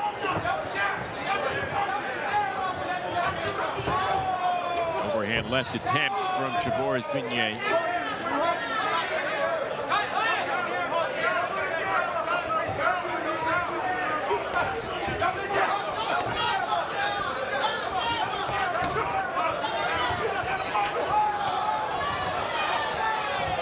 Getting to Brooks with these big shots. Had him flustered in the corner. Another big wind-up left-hand attempt from Vignet. And part of this is that, you know, Brooks hasn't been able to. Final 40 seconds to go. Left hand lands again. Brooks was trying to lure Vignet into exposing his chin and going for something big based on how low he kept his left hand.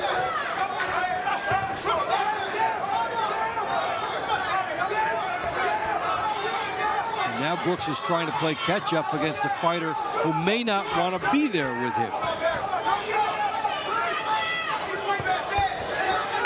10 more seconds in the middle rounds. It's been consistency on the part of Las Vegas. And it's been some big-time thunder and lightning from San Antonio. But what will the judges have to say about this round number 16 between these 2 heavyweights?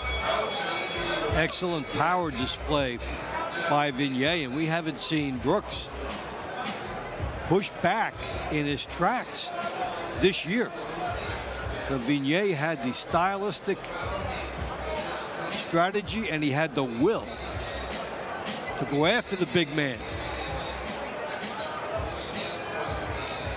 Ladies and gentlemen, the winner of round 16 by way of a split decision from the San Antonio Snipers, Trevoris Vignet. At the end of the middle rounds, we are tied up at 10 between San Antonio and Las Vegas. The money rounds are on the way. So just as Also, Las ladies and Vegas was starting to pull away, San Antonio said, no, you don't. Latia Williams had a lot to say. Adrian Taylor has a lot to say. Hey, where can you watch TBL? Justin knows. Dave, glad to have you all with us for our TBL coverage today. And many have asked us, hey, how do we tell other fans where to catch Team Boxing League events? Well, there's a number of ways you can tune in. You can now watch us on MSG Networks and the Gotham Sports app, as well as our home network, Envoy TV. Plus, the full season of Encores are on Envoy Fast and the Envoy TV app every day. Connected TV users with Samsung, Apple TV, Amazon Fire, Roku, and LG devices can download the TBL app and watch both live action and play previous matches on demand. TBL is also seen on YouTube, the TBL app, and in Spanish on the Estrella Network.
Big time drama brewing in San Antonio as we approach the final 8 rounds of the night, the money rounds, with Las Vegas and San Antonio squared up at 10 apiece. We welcome you back in our TBL studios. Justin and Dave with you. So Las Vegas has shown a lot of consistency, but we've seen a lot of the big bangers and the point compilers from San Antonio make a difference here. Now all tied up at 10. Power matters as San Antonio has gotten knockdowns both in the launch rounds and in the middle rounds and gotten victories in places where you didn't think they were going to do it. Well, the new exuberance of San Antonio, here's one example. Latia Williams coming right out against Dwamu. She told Amelia about styles. Well, she knew that Dwamu was a straight-ahead fighter, so she went straight to it and got her with speed and power. A 3-point win for her. And then Adrian Taylor, when it was a 3-point difference for Vegas, says kaboom. In round 15, he puts San Antonio right back in it with a huge shot, and that became a 2-pointer to bring them within 1. And then Vignet against the points leader in the TBL, showing that, hey, styles do make fights, and he made adjustments, and the big left hand got it home. So this has been a new look, Justin, for San Antonio, coming back with power. That is something new for them this year. And 2 of those 3 rounds that we just saw on replay, they're going to be in the money round. So double round action for several of those fighters, and that includes round 22. We're going to see it again. Kai Brooks is going to have a chance to get some revenge here against Adrian Vignet. And I am going to be fascinated to see what type of adjustments will Kai Brooks make, because this is the guy that caught him from the outside with some big, powerful left hands. Will he move more? Will he jab more to get into it? He's got time to think of it, and we have time to anticipate it. Well, it's San Antonio 10 and Las Vegas 10. The money rounds will tell the tale by the end of the night. Tie score going into the final 8 rounds. Let's go back inside San Antonio, Hyatt Regency with Ray Flores. Ladies and gentlemen, it is now time to begin the money rounds between Las Vegas and San Antonio. Round 17 at bantamweight will be for Las Vegas, Natalia Castanada. For San Antonio, Isabel Vasquez. These 2 meeting up for a second time tonight. They kicked off the action for the evening in a split decision. Castaneda handed Vasquez her first defeat of the season. And she did it with good pressure, which she is known for. And Vasquez did a lot of good movement. And when you're looking at that as the fighters, you say, okay, both of them did stylistically what they wanted to do. So the adjustments here might be more subtle.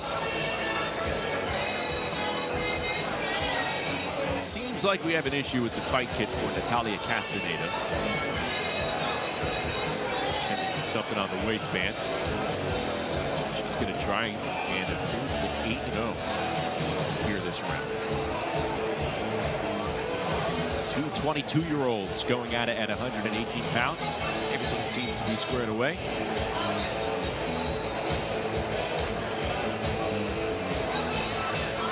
Castaneda.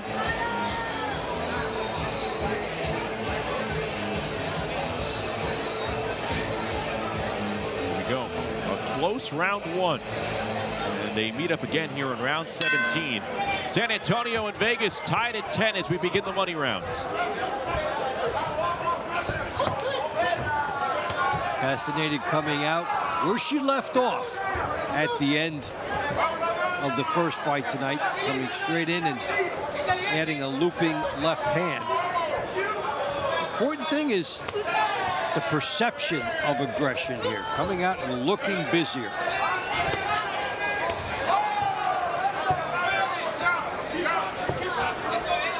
These are 2 young women with highly decorated amateur backgrounds and pedigrees. And you can tell they are open to brawl here in TBL. They came straight at each other in the first fight. Now, for Vasquez, lateral movement would be better for her, but to also be busy because she didn't get the best of that exchange with Castaneda. Castaneda wants to be coming straight forward. That's a very good recipe for her. Vasquez in the silver trunks, an 11-time national amateur champion. Castanada, meanwhile, won the Olympic qualifiers in 2023 after winning the national championship. We saw it a lot last season. Really feels like Team Boxing League's kind of become the place to go for young women who are standout amateurs and are just beginning their pro careers. A reminder of the scoring format on the left side of your screen. And that's been very important tonight, with San Antonio getting a lot of bonus points to be right here in a match in which Las Vegas has won more single matches. There have been 3 rounds in which the Snipers have scored a knockdown. It's kept them in this duel. Under a minute to go in round 17.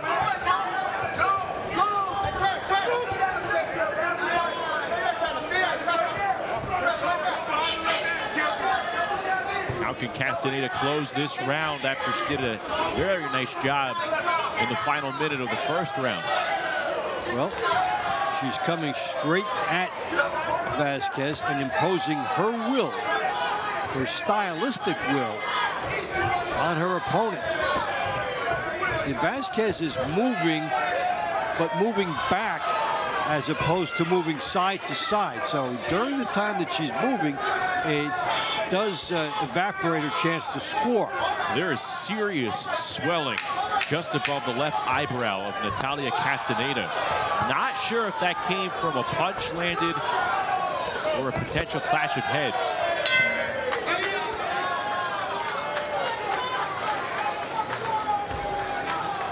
And it looks like there's some discoloring on the left eye of Vasquez as well. But right away, Castaneda went to the corner and the ice bag was ready for it. Yeah, she brought it, coming straight ahead. She did more of what she wanted to do in this round than Vasquez as far as the comfort zone is concerned. That exchange, that was Castaneda territory. The winner of round 17 by way of split decision.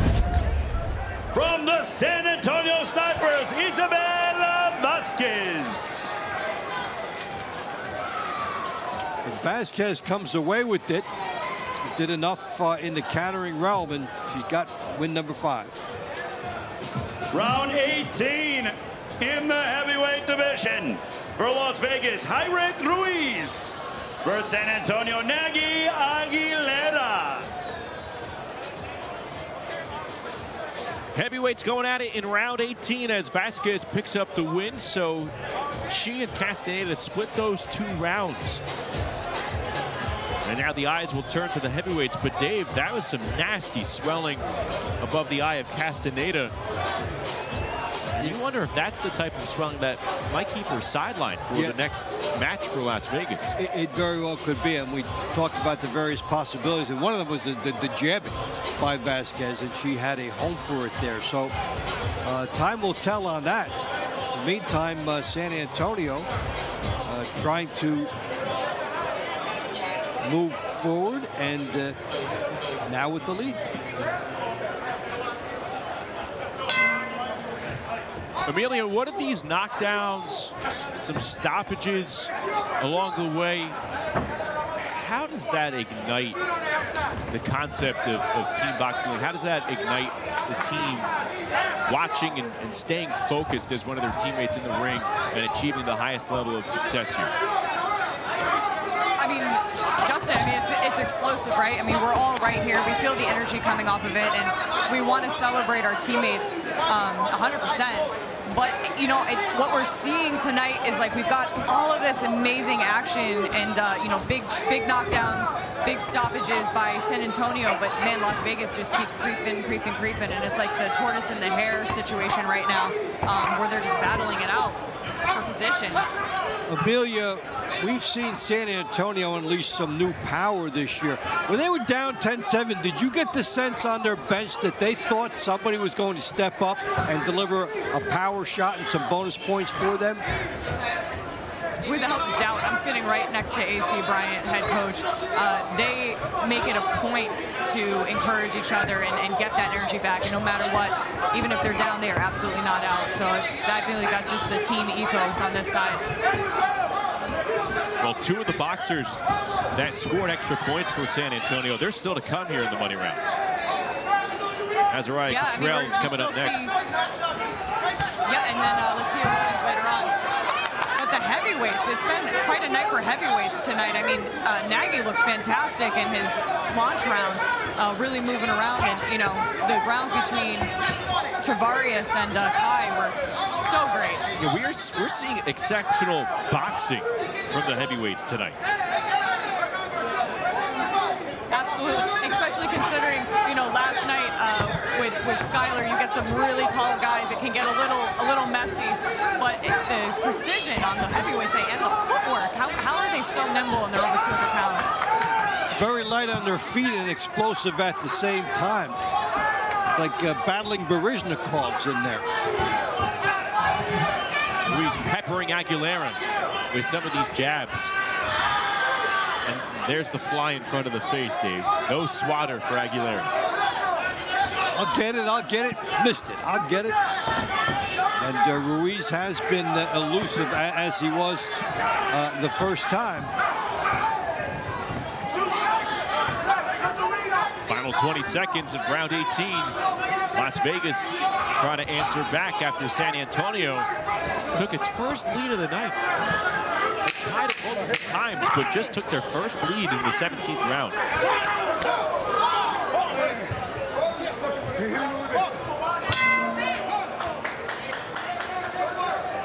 Two good battles with these guys.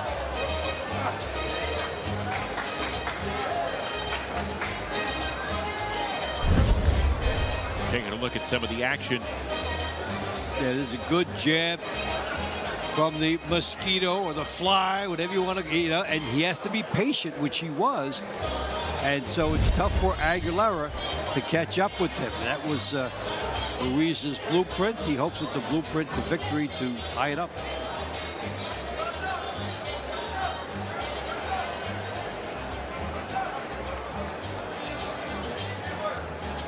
Team Boxing League fans, the winner of round 18 by way of unanimous decision from the Las Vegas Hustle, High-Rank Ruiz.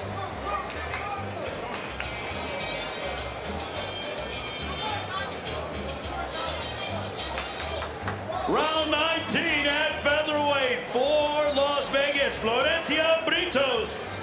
For San Antonio, Azariah Catrell. So based on Catrell and Latia still up for San Antonio, coming into these last six, edge San Antonio coming in.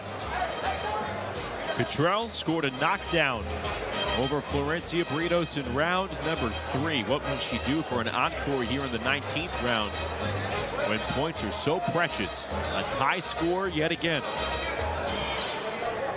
This is when the coaching comes in and you're putting your top athletes in the money rounds and who's going to close it out, all the jockeying. And AC Bryant has to like how his team lines up right now after what Catrell did in round 3.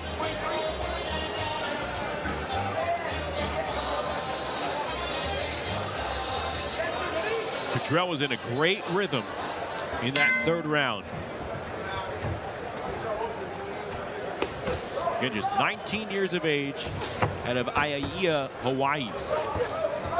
Been boxing since he's been 5. Always looking to take on some new hobbies as well. Can she thread the needle and get another knockdown here against Britos?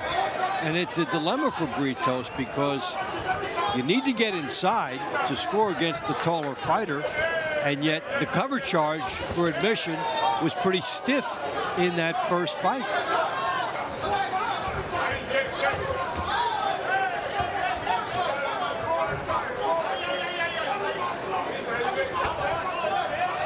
Good double jab coming in here from Catrell.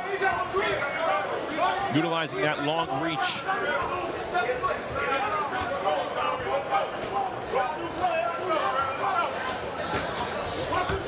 And this is a highly decorated amateur talent, won 12 national championships. She was named the outstanding women's boxer for the intermediate division at the National Junior Olympic Championship back in 2021. And that was a tournament where the state of Hawaii had 10 national champions. The amateur scene in Hawaii has been remarkable over the last half decade or so. She has been quite a good fighter since then. And we're seeing Britos getting some opportunities to score behind the jab. It has to be a perfect precision situation. She did some of those things as a righty. Moves back lefty here. Now back to the righty is where she had some of her best offense.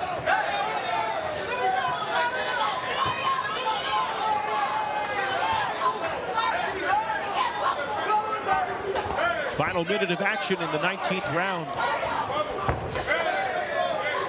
Get a pretty good look when you see Britos extend her left hand, and it doesn't even get halfway to where Catrell is. That's the natural built-in edge of Catrell's height and reach, and her balance has been exquisite. Britos unable to effectively measure that distance tonight. Switches stances. For Britos, the whole thing is, what does it cost you to get inside? You're met with a jab, then you have to reload, start all over. Sometimes she bob and weave and take a risk there. And you can also walk into an uppercut that way. She hasn't yet, but that's the risk of going against a fighter who has so many natural tools here. And Catrell lets the hands go a little bit more in the final moments of the 19th round. Tell you what, though, Britos did an improved job in this the fight. She really took some good chances. She did find some room on the inside. That was a good countering situation by her. And a good left hook. So she had more moments. And there was a good right hand by Britos.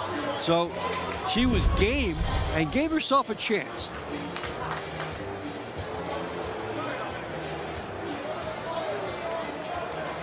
Team Boxing League fans, the winner of round 19 via split decision from the San Antonio Snipers, that's Araya Catrell. Round 20 in the middleweight division. Las Vegas, Joseph Hicks. San Antonio, Tracy McGruder.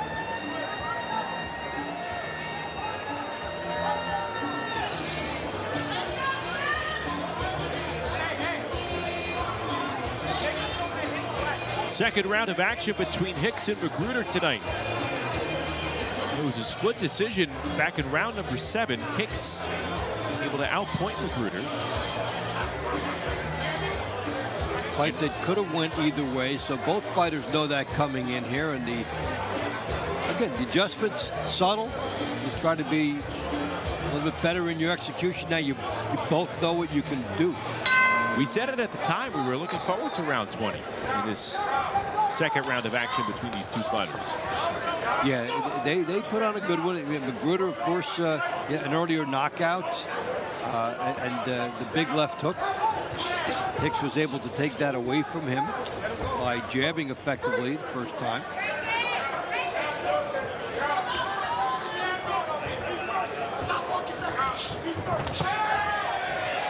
What we saw in that first fight was that Hicks, who had been a ring general in his last outing in losing, did become the ring general and more aggressive to get the split against McGruder. A reminder, check out the new website, tblstats.com. Track league standings, match results, team stats. Just do a deep dive of all things Team Boxing League.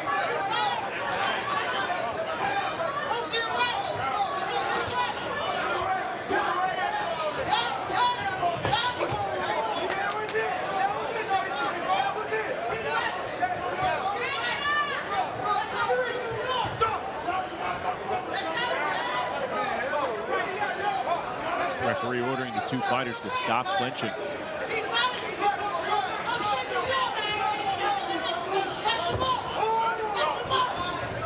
that fast jab from Joseph Hicks. McGruder tried to time a right hand over the top of that, and it did land in grazing fashion. It takes some courage to stand in there knowing the guy's got a big counter if you miss.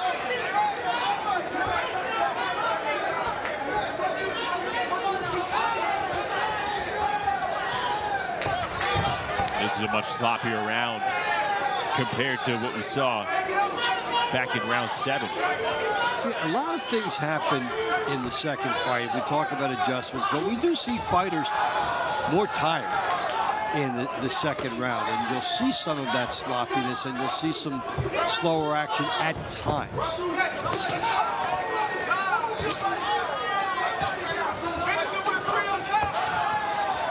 Now, it also means the opponent's reaction time could be less, and you can nail it.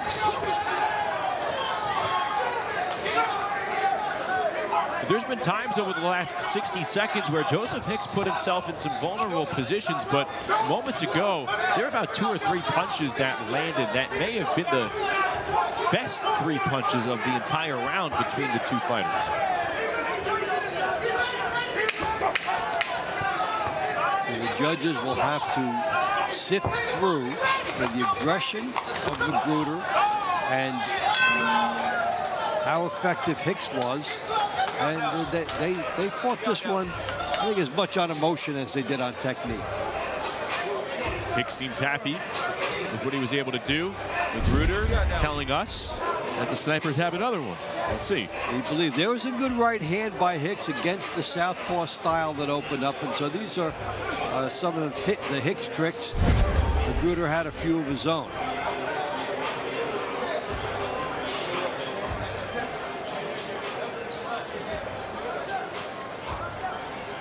League fans, the winner of round 20 by way of split decision from the Las Vegas Hustle, Joseph Hicks. So Hicks wins a split decision, and we are tied yet again. San Antonio and Las Vegas locked up at 12 all. 4 rounds to go. Who will emerge on top? Stay with us.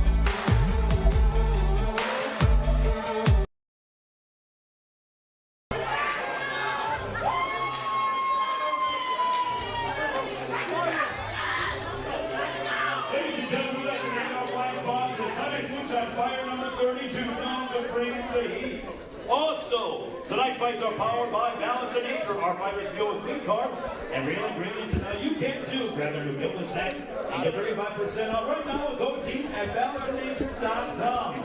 Also, Serenity Springs Recovery Center, a place of recovery and self-discovery. Also, ladies and gentlemen, don't forget to check out Team Boxing League on MSG Networks, marking yet another major step forward in the league's continued expansion and distribution. Every moment of TBL season airs live on MSG Networks. And ongoing TV with Spanish language coverage available on display on TV. Fans can also stream the action on YouTube. Apple TV 4K, Roku, Amazon Fire TV, LG, and Samsung Smart TVs. Back at San Antonio, it is crunch time. Through 20 rounds, a tie match at 12 all between San Antonio and Las Vegas. The snipers trying to stay unbeaten. Las Vegas trying to improve to 2-1. We go to round 21. Here's Ray Flores. Round 21 will be in the featherweight division. For Las Vegas, it is Jordan Edwards. For San Antonio, Leal Calderon.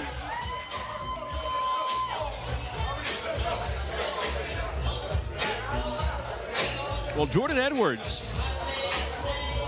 back in the ring for a second round tonight against Leal Calderon. These two started off the middle rounds. Edwards won a split decision, picked up her first TBL win. And it was a momentum scenario for Edwards, capitalizing on some things that she had done late in the fight before and bringing it into a victory, as you also take a look at some of the stats on Leal Calderon. Eager to try and earn a 2-round split tonight against Edwards. 38 years of age. know she missed time a couple of years ago after giving birth to her daughter. Now she's a mom of 2, married to KP Smith, fellow pro boxer, and someone who's competed for San Antonio in the past. So there was a time, husband and wife, mom and dad, Yeah, wearing a lot the of same trunks for the Snipers. A lot of family connections in boxing. It could be managers, it could be trainers. We've seen that too. So it makes sense. Who wears the trunks in this house, right? Good right hand landing flush by Leanne Calderon. Well, yeah, this is, no matter what happened the first time, now it's down to 4 matches. It's dead even. Each round now with incredible magnitude with the home stretch here. And Leanne Calderon bringing a little bit more than she did in the previous fight. The intensity rising here in round 21, Dave. Like you mentioned, there's more accuracy within the punches of both women.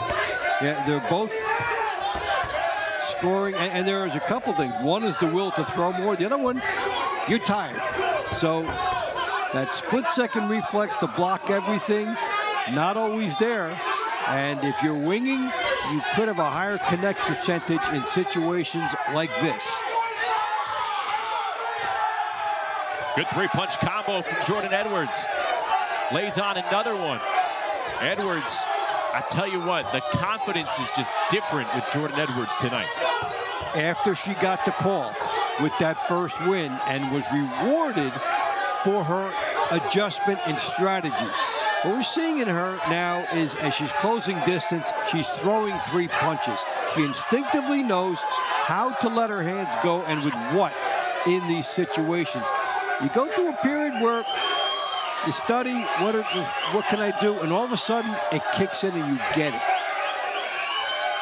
Final 30 seconds, both women laying it out on the line here in the 21st round. This is high-stakes boxing with a 12-12 score. Team versus team. Points are precious. The ramifications are rising.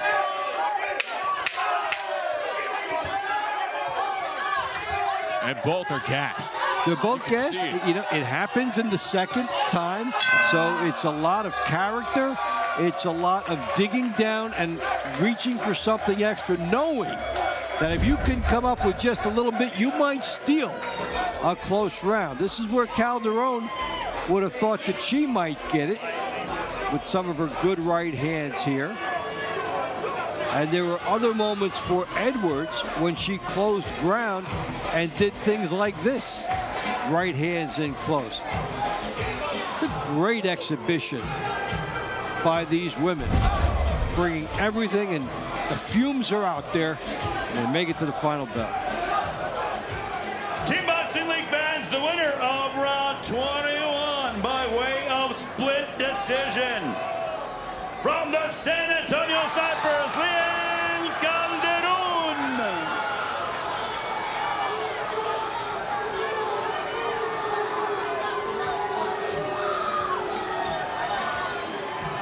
Close round to score, a tough one to score. It was a tough one and a bad breaking away for Vegas, because you still have Latia Williams coming up for San Antonio. That was your chance to partially negate what's coming up.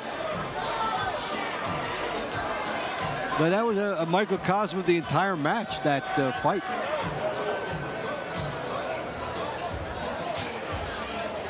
Round 22 in the heavyweight division for Las Vegas. It is Kai Brooks, San Antonio Trevorez Bean. Well, a second chance here for Kai Brooks. Fell in a split decision to Trevorez Vignet back in the 16th round. Here they go in round 22 with San Antonio clinging to a 1-point lead of the team score. Vignet do it again. And if there is a bonus points power scenario, if either of these fighters gets a knockout, essentially determines the match. Now, we saw an excellent performance by Vignet the first time, as his big, powerful, looping left hands got in against Kai Brooks. And we'll see if there are adjustments for Brooks. Can he time a counter off of that? The adjustments, they have to be there for Kai Brooks if Las Vegas wants to make a dent over these final 3 rounds.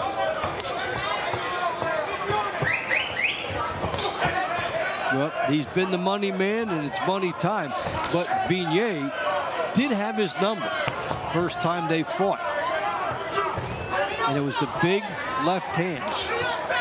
So if you're Brooks, I guess you have to decide, how do I counter that big left hand, or go to his strength, which has been the left hook. And to get there, you can jab, get off with that.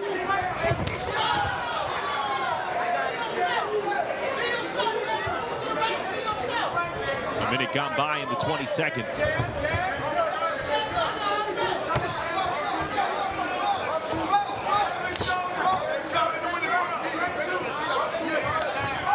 What you have to do if you're Brooks is you want that right hand lead here against the lefty, but you almost have to pretend it's not there and just jab. Jab, double jab, try to get points. And this way, if nothing opens up, you can get a decision win. It's jab to the body. Scores with that jab. Another right hand to the body now from Kai Brooks. Hey, what's interesting is how fighters and coaches scout each other, and now they'll look at Brooks and say, hey, there's a way to fight him that can be beneficial. That left hand, if you're a lefty, they might start putting lefties in against him.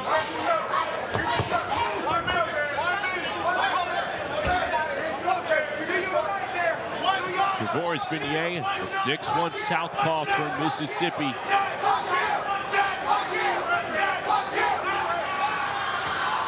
He's put a knot in the rhythm of Kai Brooks. See, that left hand got in again.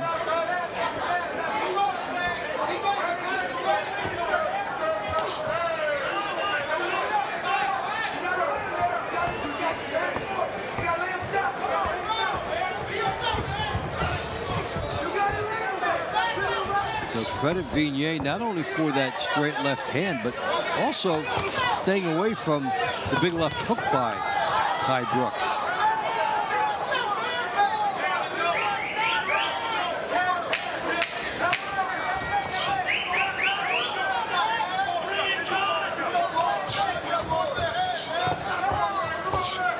Well, round 22 ends.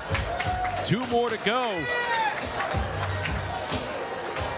We'll see what the judges thought of Kai Brooks' performance the second time around with Vignet. Well, this is a matchup stylistically that Vignet figured out the good way to fight the big man with the big, long left hand. And Brooks did some work too, so we'll see how the judges have it. And this is a crucial call, especially for Las Vegas. With Latia Williams waiting on deck. Team Boxing League fans, the winner of round 22 by way of unanimous decision from the San Antonio Snipers, Trevores Vignet. It's a good call, too. A 2-point lead for the Snipers. Will be at super lightweight. For Las Vegas, Joanna Dwamu. San Antonio, Latia Williams. Unfortunately for Dwamu, she may have to develop a new dimension, which would be to move laterally and discover the angles. She got through her first couple fights with good boxing and power, but then she ran into Stacia Suttles and then Latia Williams, where she was knocked down twice. In round 11, San Antonio was trailing by 3 in the overall score. Latia Williams reignited everything. Picked up the 3 points as she knocked down Dwamu twice. Right here in round 23 with San Antonio leading by 2. She could be the closer.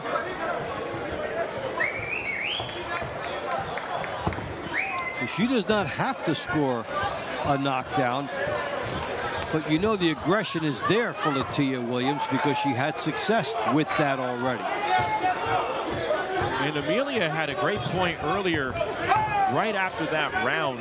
We saw Latia take her foot off the gas. She may have punched herself out of that round over that final minute or so. So still, this is a woman in her mid-30s still learning the game. Yeah, that knockout looked apparent for her, and halfway through, she was 1 or 2 punches away from it. So it is hard to pace yourself when opportunity comes up like that. Your eyes get wide. And look at this chance I have here.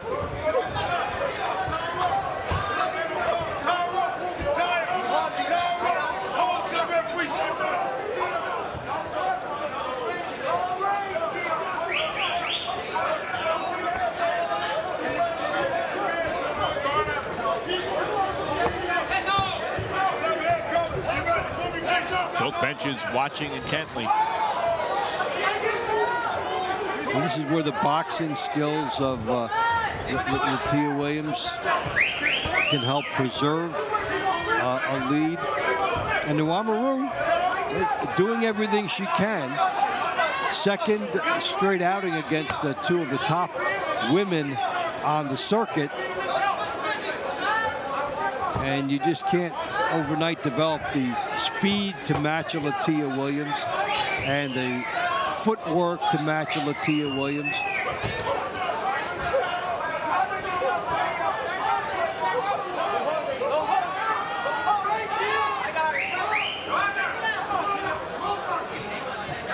Under a minute to go in the 23rd.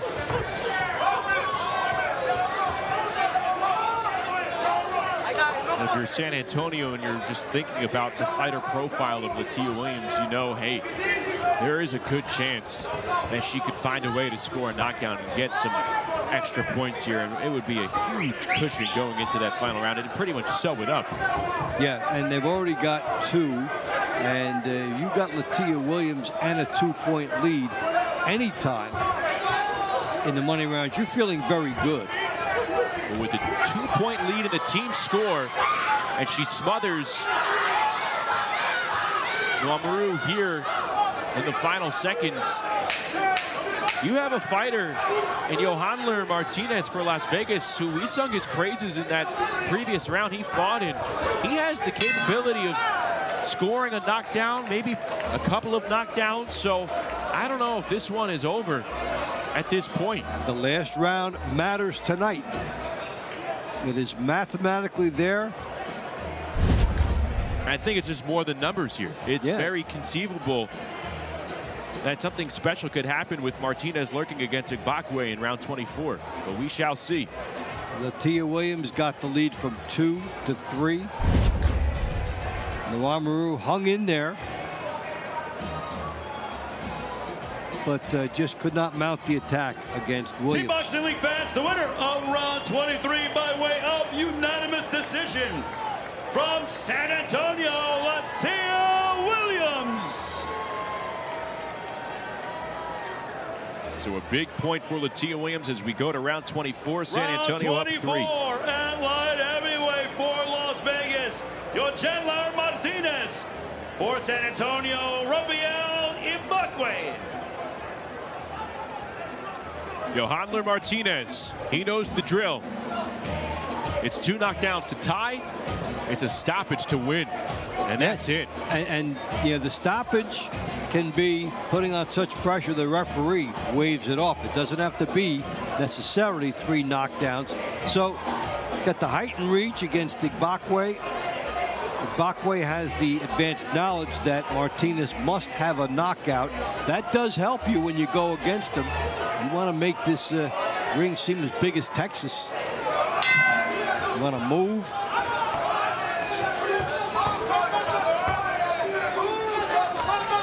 The final 3 minutes of this head-to-head contest. It's been back and forth. San Antonio's used extra points to stay in this bout, and eventually they took the lead. And now they have a 3-point lead over Las Vegas. And it's all up to Igbokwe to just stay the course, obviously go for the win, and he catches a right hand from Martinez inside the first 40 seconds here in the 24th. All the pressure, though, on Johanler Martinez for the hustle. He landed one good right hand, comes in stalking. That's going to be his agenda the entire fight. Goes lefty for a second. Opened up the right hook for him. Off to a 4-0 start in his TBL career. Impressive Cuban. We talked about the ring IQ, the intelligence. He's staying calm.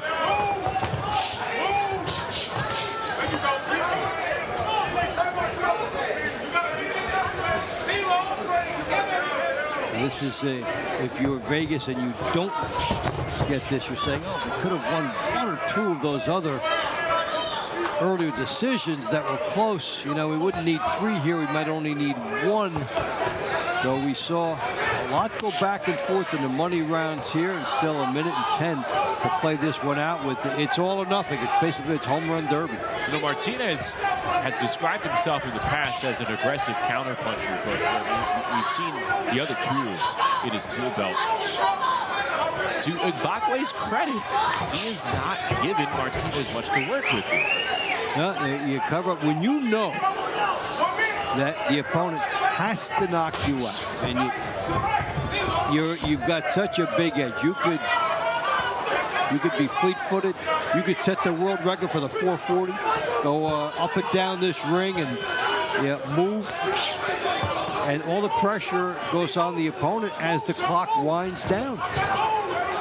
Igbokwe hasn't really thrown too many punches with conviction in this round. He's leaving it all up to Martinez. Final 20 seconds. And he's doing one of the tactics suggested. Use the whole ring. This is awareness of what the match scoring is. How about the San Antonio Snipers? Missing the postseason in 2025, and they begin 2026 at 3-0, coming back to defeat Las Vegas. AC Bryant may say the standings don't matter until the postseason, but I think he's pretty happy tonight to get that 3. 3-0 sounds pretty good. We'll take it. Never sounded bad. And against 2 very good teams, LA and Las Vegas. Maybe we'll get the final scoring, the final particulars. But San Antonio mathematically holding on. Here we go. Of round 24 by way of unanimous decision from the Las Vegas Hustle, Johanler Martinez.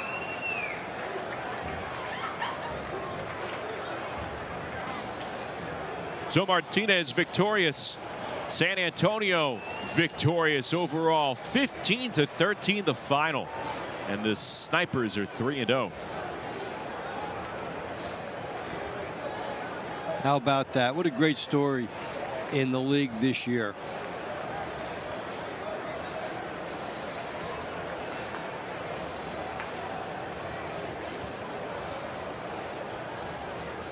AC Bryant talked about, I hope I did well with my recruiting. Well, the report card is in, especially with these last 2 weeks.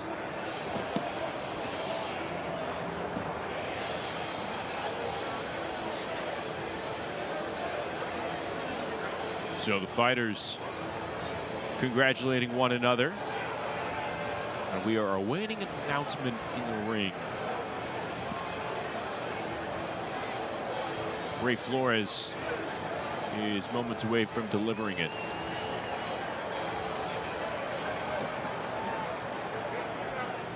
Ladies and gentlemen, due to San Antonio's Jarvis Shepard being unwilling to compete in round 21 as he was scheduled, it is considered a forfeit.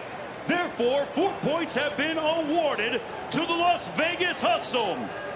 Your final score, Las Vegas 17, San Antonio 15.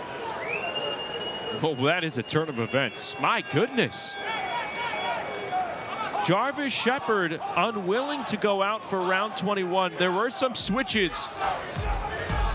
Wow. But Shepard's unwillingness, that is a forfeit, and that is 4 points for the opposition. And in a wacky finish, Las Vegas getting its hand raised. 17-15. We're going to unpack this fully when we come back.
Team Boxing League is brought to you by Balance of Nature. In boxing, consistency beats intensity. Balance of Nature supplements help you stay consistent with ingredients of whole foods you can easily slot into your daily routine. Go to balanceofnature.com, use code TEAM, and start today. San Antonio seemingly had a victory in the bag, but a forfeit from Jarvis Shepard back in the 21st round that was retroactively announced after the 24th round means Las Vegas is victorious 17-15. We're going to get all the details right now with Amelia Moore. Amelia? Hey, Justin, so down here ringside, to exactly kind of create some explanation of what happened, during round 21, one of the athletes could not continue. And so with that, our swing rounds and the athletes that are put on the swing rounds are there in order to fill the gap. Shepard was supposed to come in. He was not able to come to the ring. He chose not to, and because of that, his team had to forfeit 4 points. So it's really important that we step up and make sure that we're available and we're still ready to compete all the way to the very final bell, because you can be called in for a second or a third round if you're scheduled to do so. Amelia, do we know what was keeping Jarvis Shepard from staying ready tonight? We do not. We do not. So there's no information that came back to us on ringside as to what the holdup or the disappearance was, but we were not able to find him within venue, unfortunately. All right, thanks, Amelia. We appreciate that. We'll have more, obviously, in a few moments. But, Dave, look, I mean, those are the rules. You have to be ready on call. I know certain fighters are scheduled for single rounds, but the swing rounds are there for a reason. They were needed in that instance, and apparently Jarvis Shepard didn't have good enough reason why he could not compete here. So it was a forfeit, and 4 points go Vegas' way. Very strange, because all my career I've heard the term unable to continue, unable to come out because of an injury. I think that's the first time I've ever heard the word unwilling. So that is really a lot, especially in a team combat sport. So that's a very heavy situation in San Antonio that will be unpacked. And, of course, we're shocked here about all of that. And San Antonio, for a moment, we thought was 3-0, and this disappears from them. So it's a kind of a somber moment for them. Yeah, Shepard and the Snipers, they have questions to answer here, but let's go back inside the ring in San Antonio with Ray Flores. Ladies and gentlemen, here from the Alamo City, your 3 stars of the night. Your number 3 star from the Las Vegas Hustle, light heavyweight, your Chandler Martinez. Your number 2 star, San Antonio Snipers cruiserweight, Adriana Taylor. And your Balance of Nature first star of the night, San Antonio Snipers super lightweight, Latia Williams. And the round of the night, round number 2 between Joannis Argilagos and Jorge de Jesus Romero.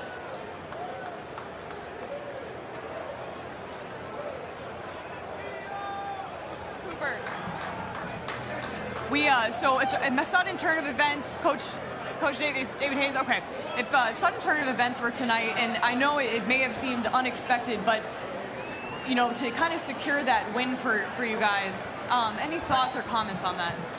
Well, first of all, there's a rule set for things like this. Guys, when the fight starts, you have to stay locked in because you may have to fight again. Jarvis Shepard disappears after 1 round. He's supposed to fight in the money rounds. And if the doctor does not disapprove of you fighting, you have to fight. If you do not step in when you're required to fight a 2nd round, you're forfeiting the match. That's just like being stopped. That's a 4-point round. Jarvis Shepard lost the fight for his team tonight. We're not apologetic about it because you've seen what Latia did with Joanne. She knocked her down twice in their first bout, and Joanne still had the heart to jump back in this ring and face her again.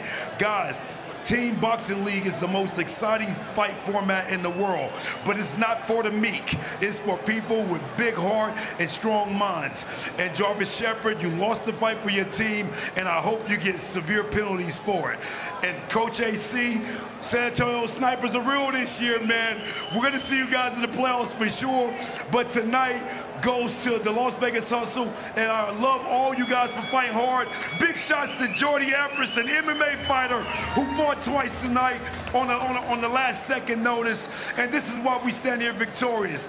This was the most exhilarating, exciting fight of the year thus far, and there's many more to come. Team Combat Leagues, Team Boxing Leagues #1, Las Vegas Hustle, we back in the winning circle. Let's go! Coach AC, would I be able to have just a moment with you, sir? So true words here. You did have a fantastic team. I mean, literally the Snipers brought all of the action. You had two drop back-to-back knockdowns, including a knockout, and then just turn of events tonight. Any thoughts on what occurred, how it happened, and Jarvis not coming to the ring to be able to forfeiting those points? Hey, first of all, what about those snipers? What about those snipers? Hey, listen, any given night it can go down. Las Vegas is an immaculate team. It does suck, but team boxing is not an individual sport. It is a team sport. Yes, I am mad, upset about the issue, but I can't do nothing about it because the rules are rules. We got to go back to the drawing board. We shouldn't have been as close. We're going to go back, clean up. But everybody on the TV saw who won more points. That's it. But if I'm going to lose, I'm losing to some of the best coaching team out there. That's Coach Dewey, Coach David, all their coaching staff. They pushed us to our limits.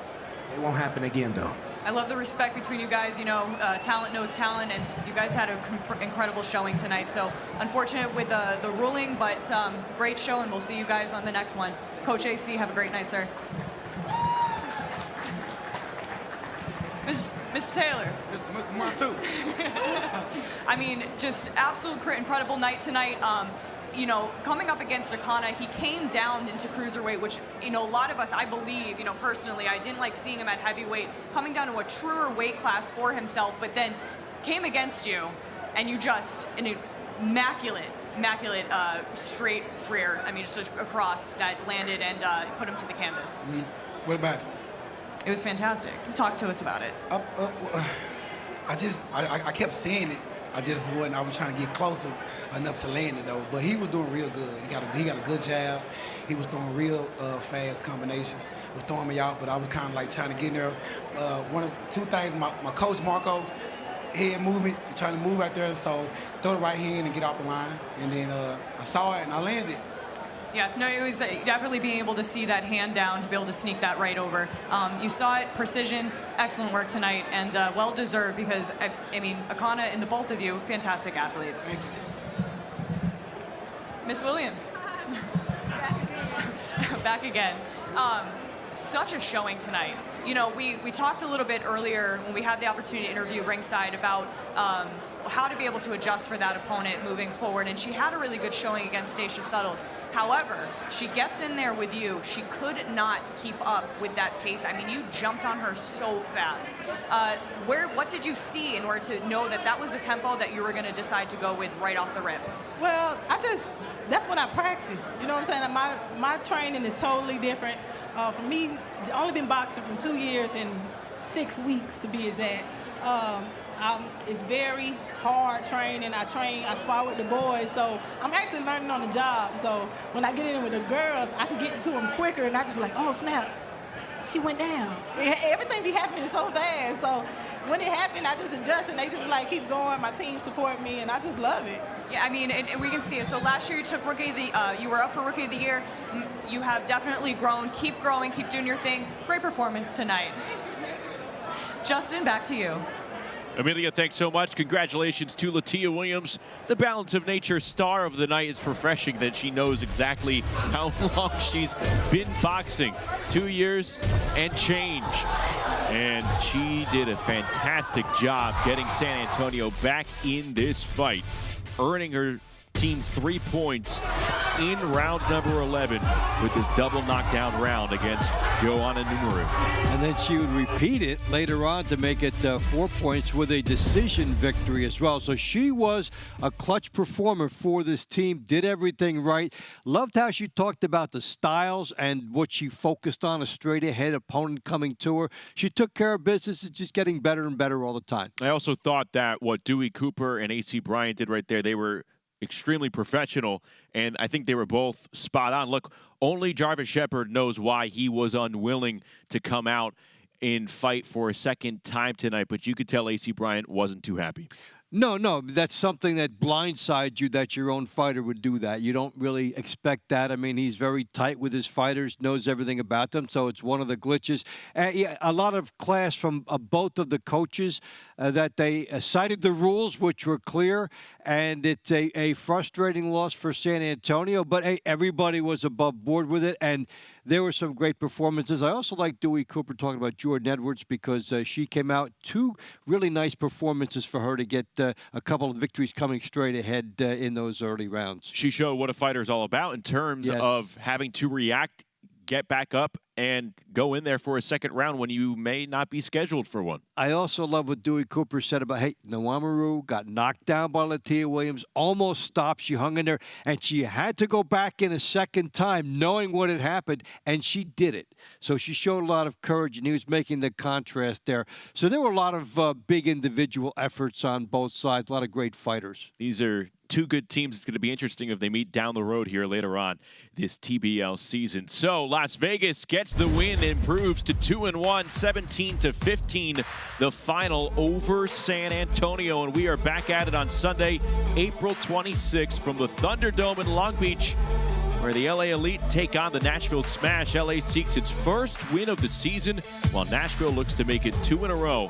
It all starts at 10 p.m. Eastern, 7 p.m. Pacific.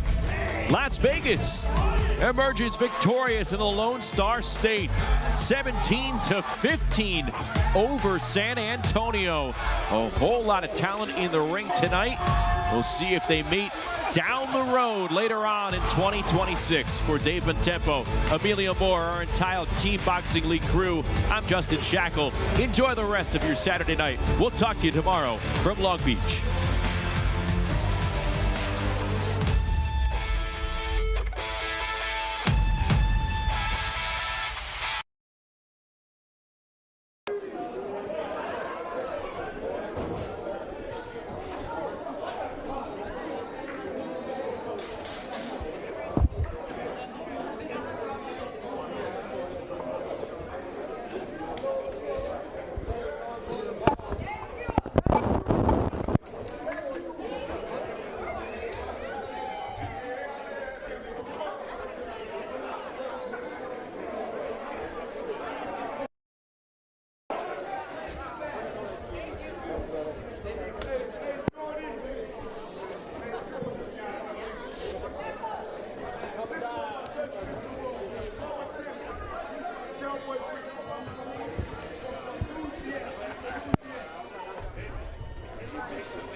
Joanna Romero, she had a really great showing last week against Philadelphia Stacia Suttles. Do you actually go back and watch that footage? I watch everybody I fight, and it's always different. Different styles make different fights.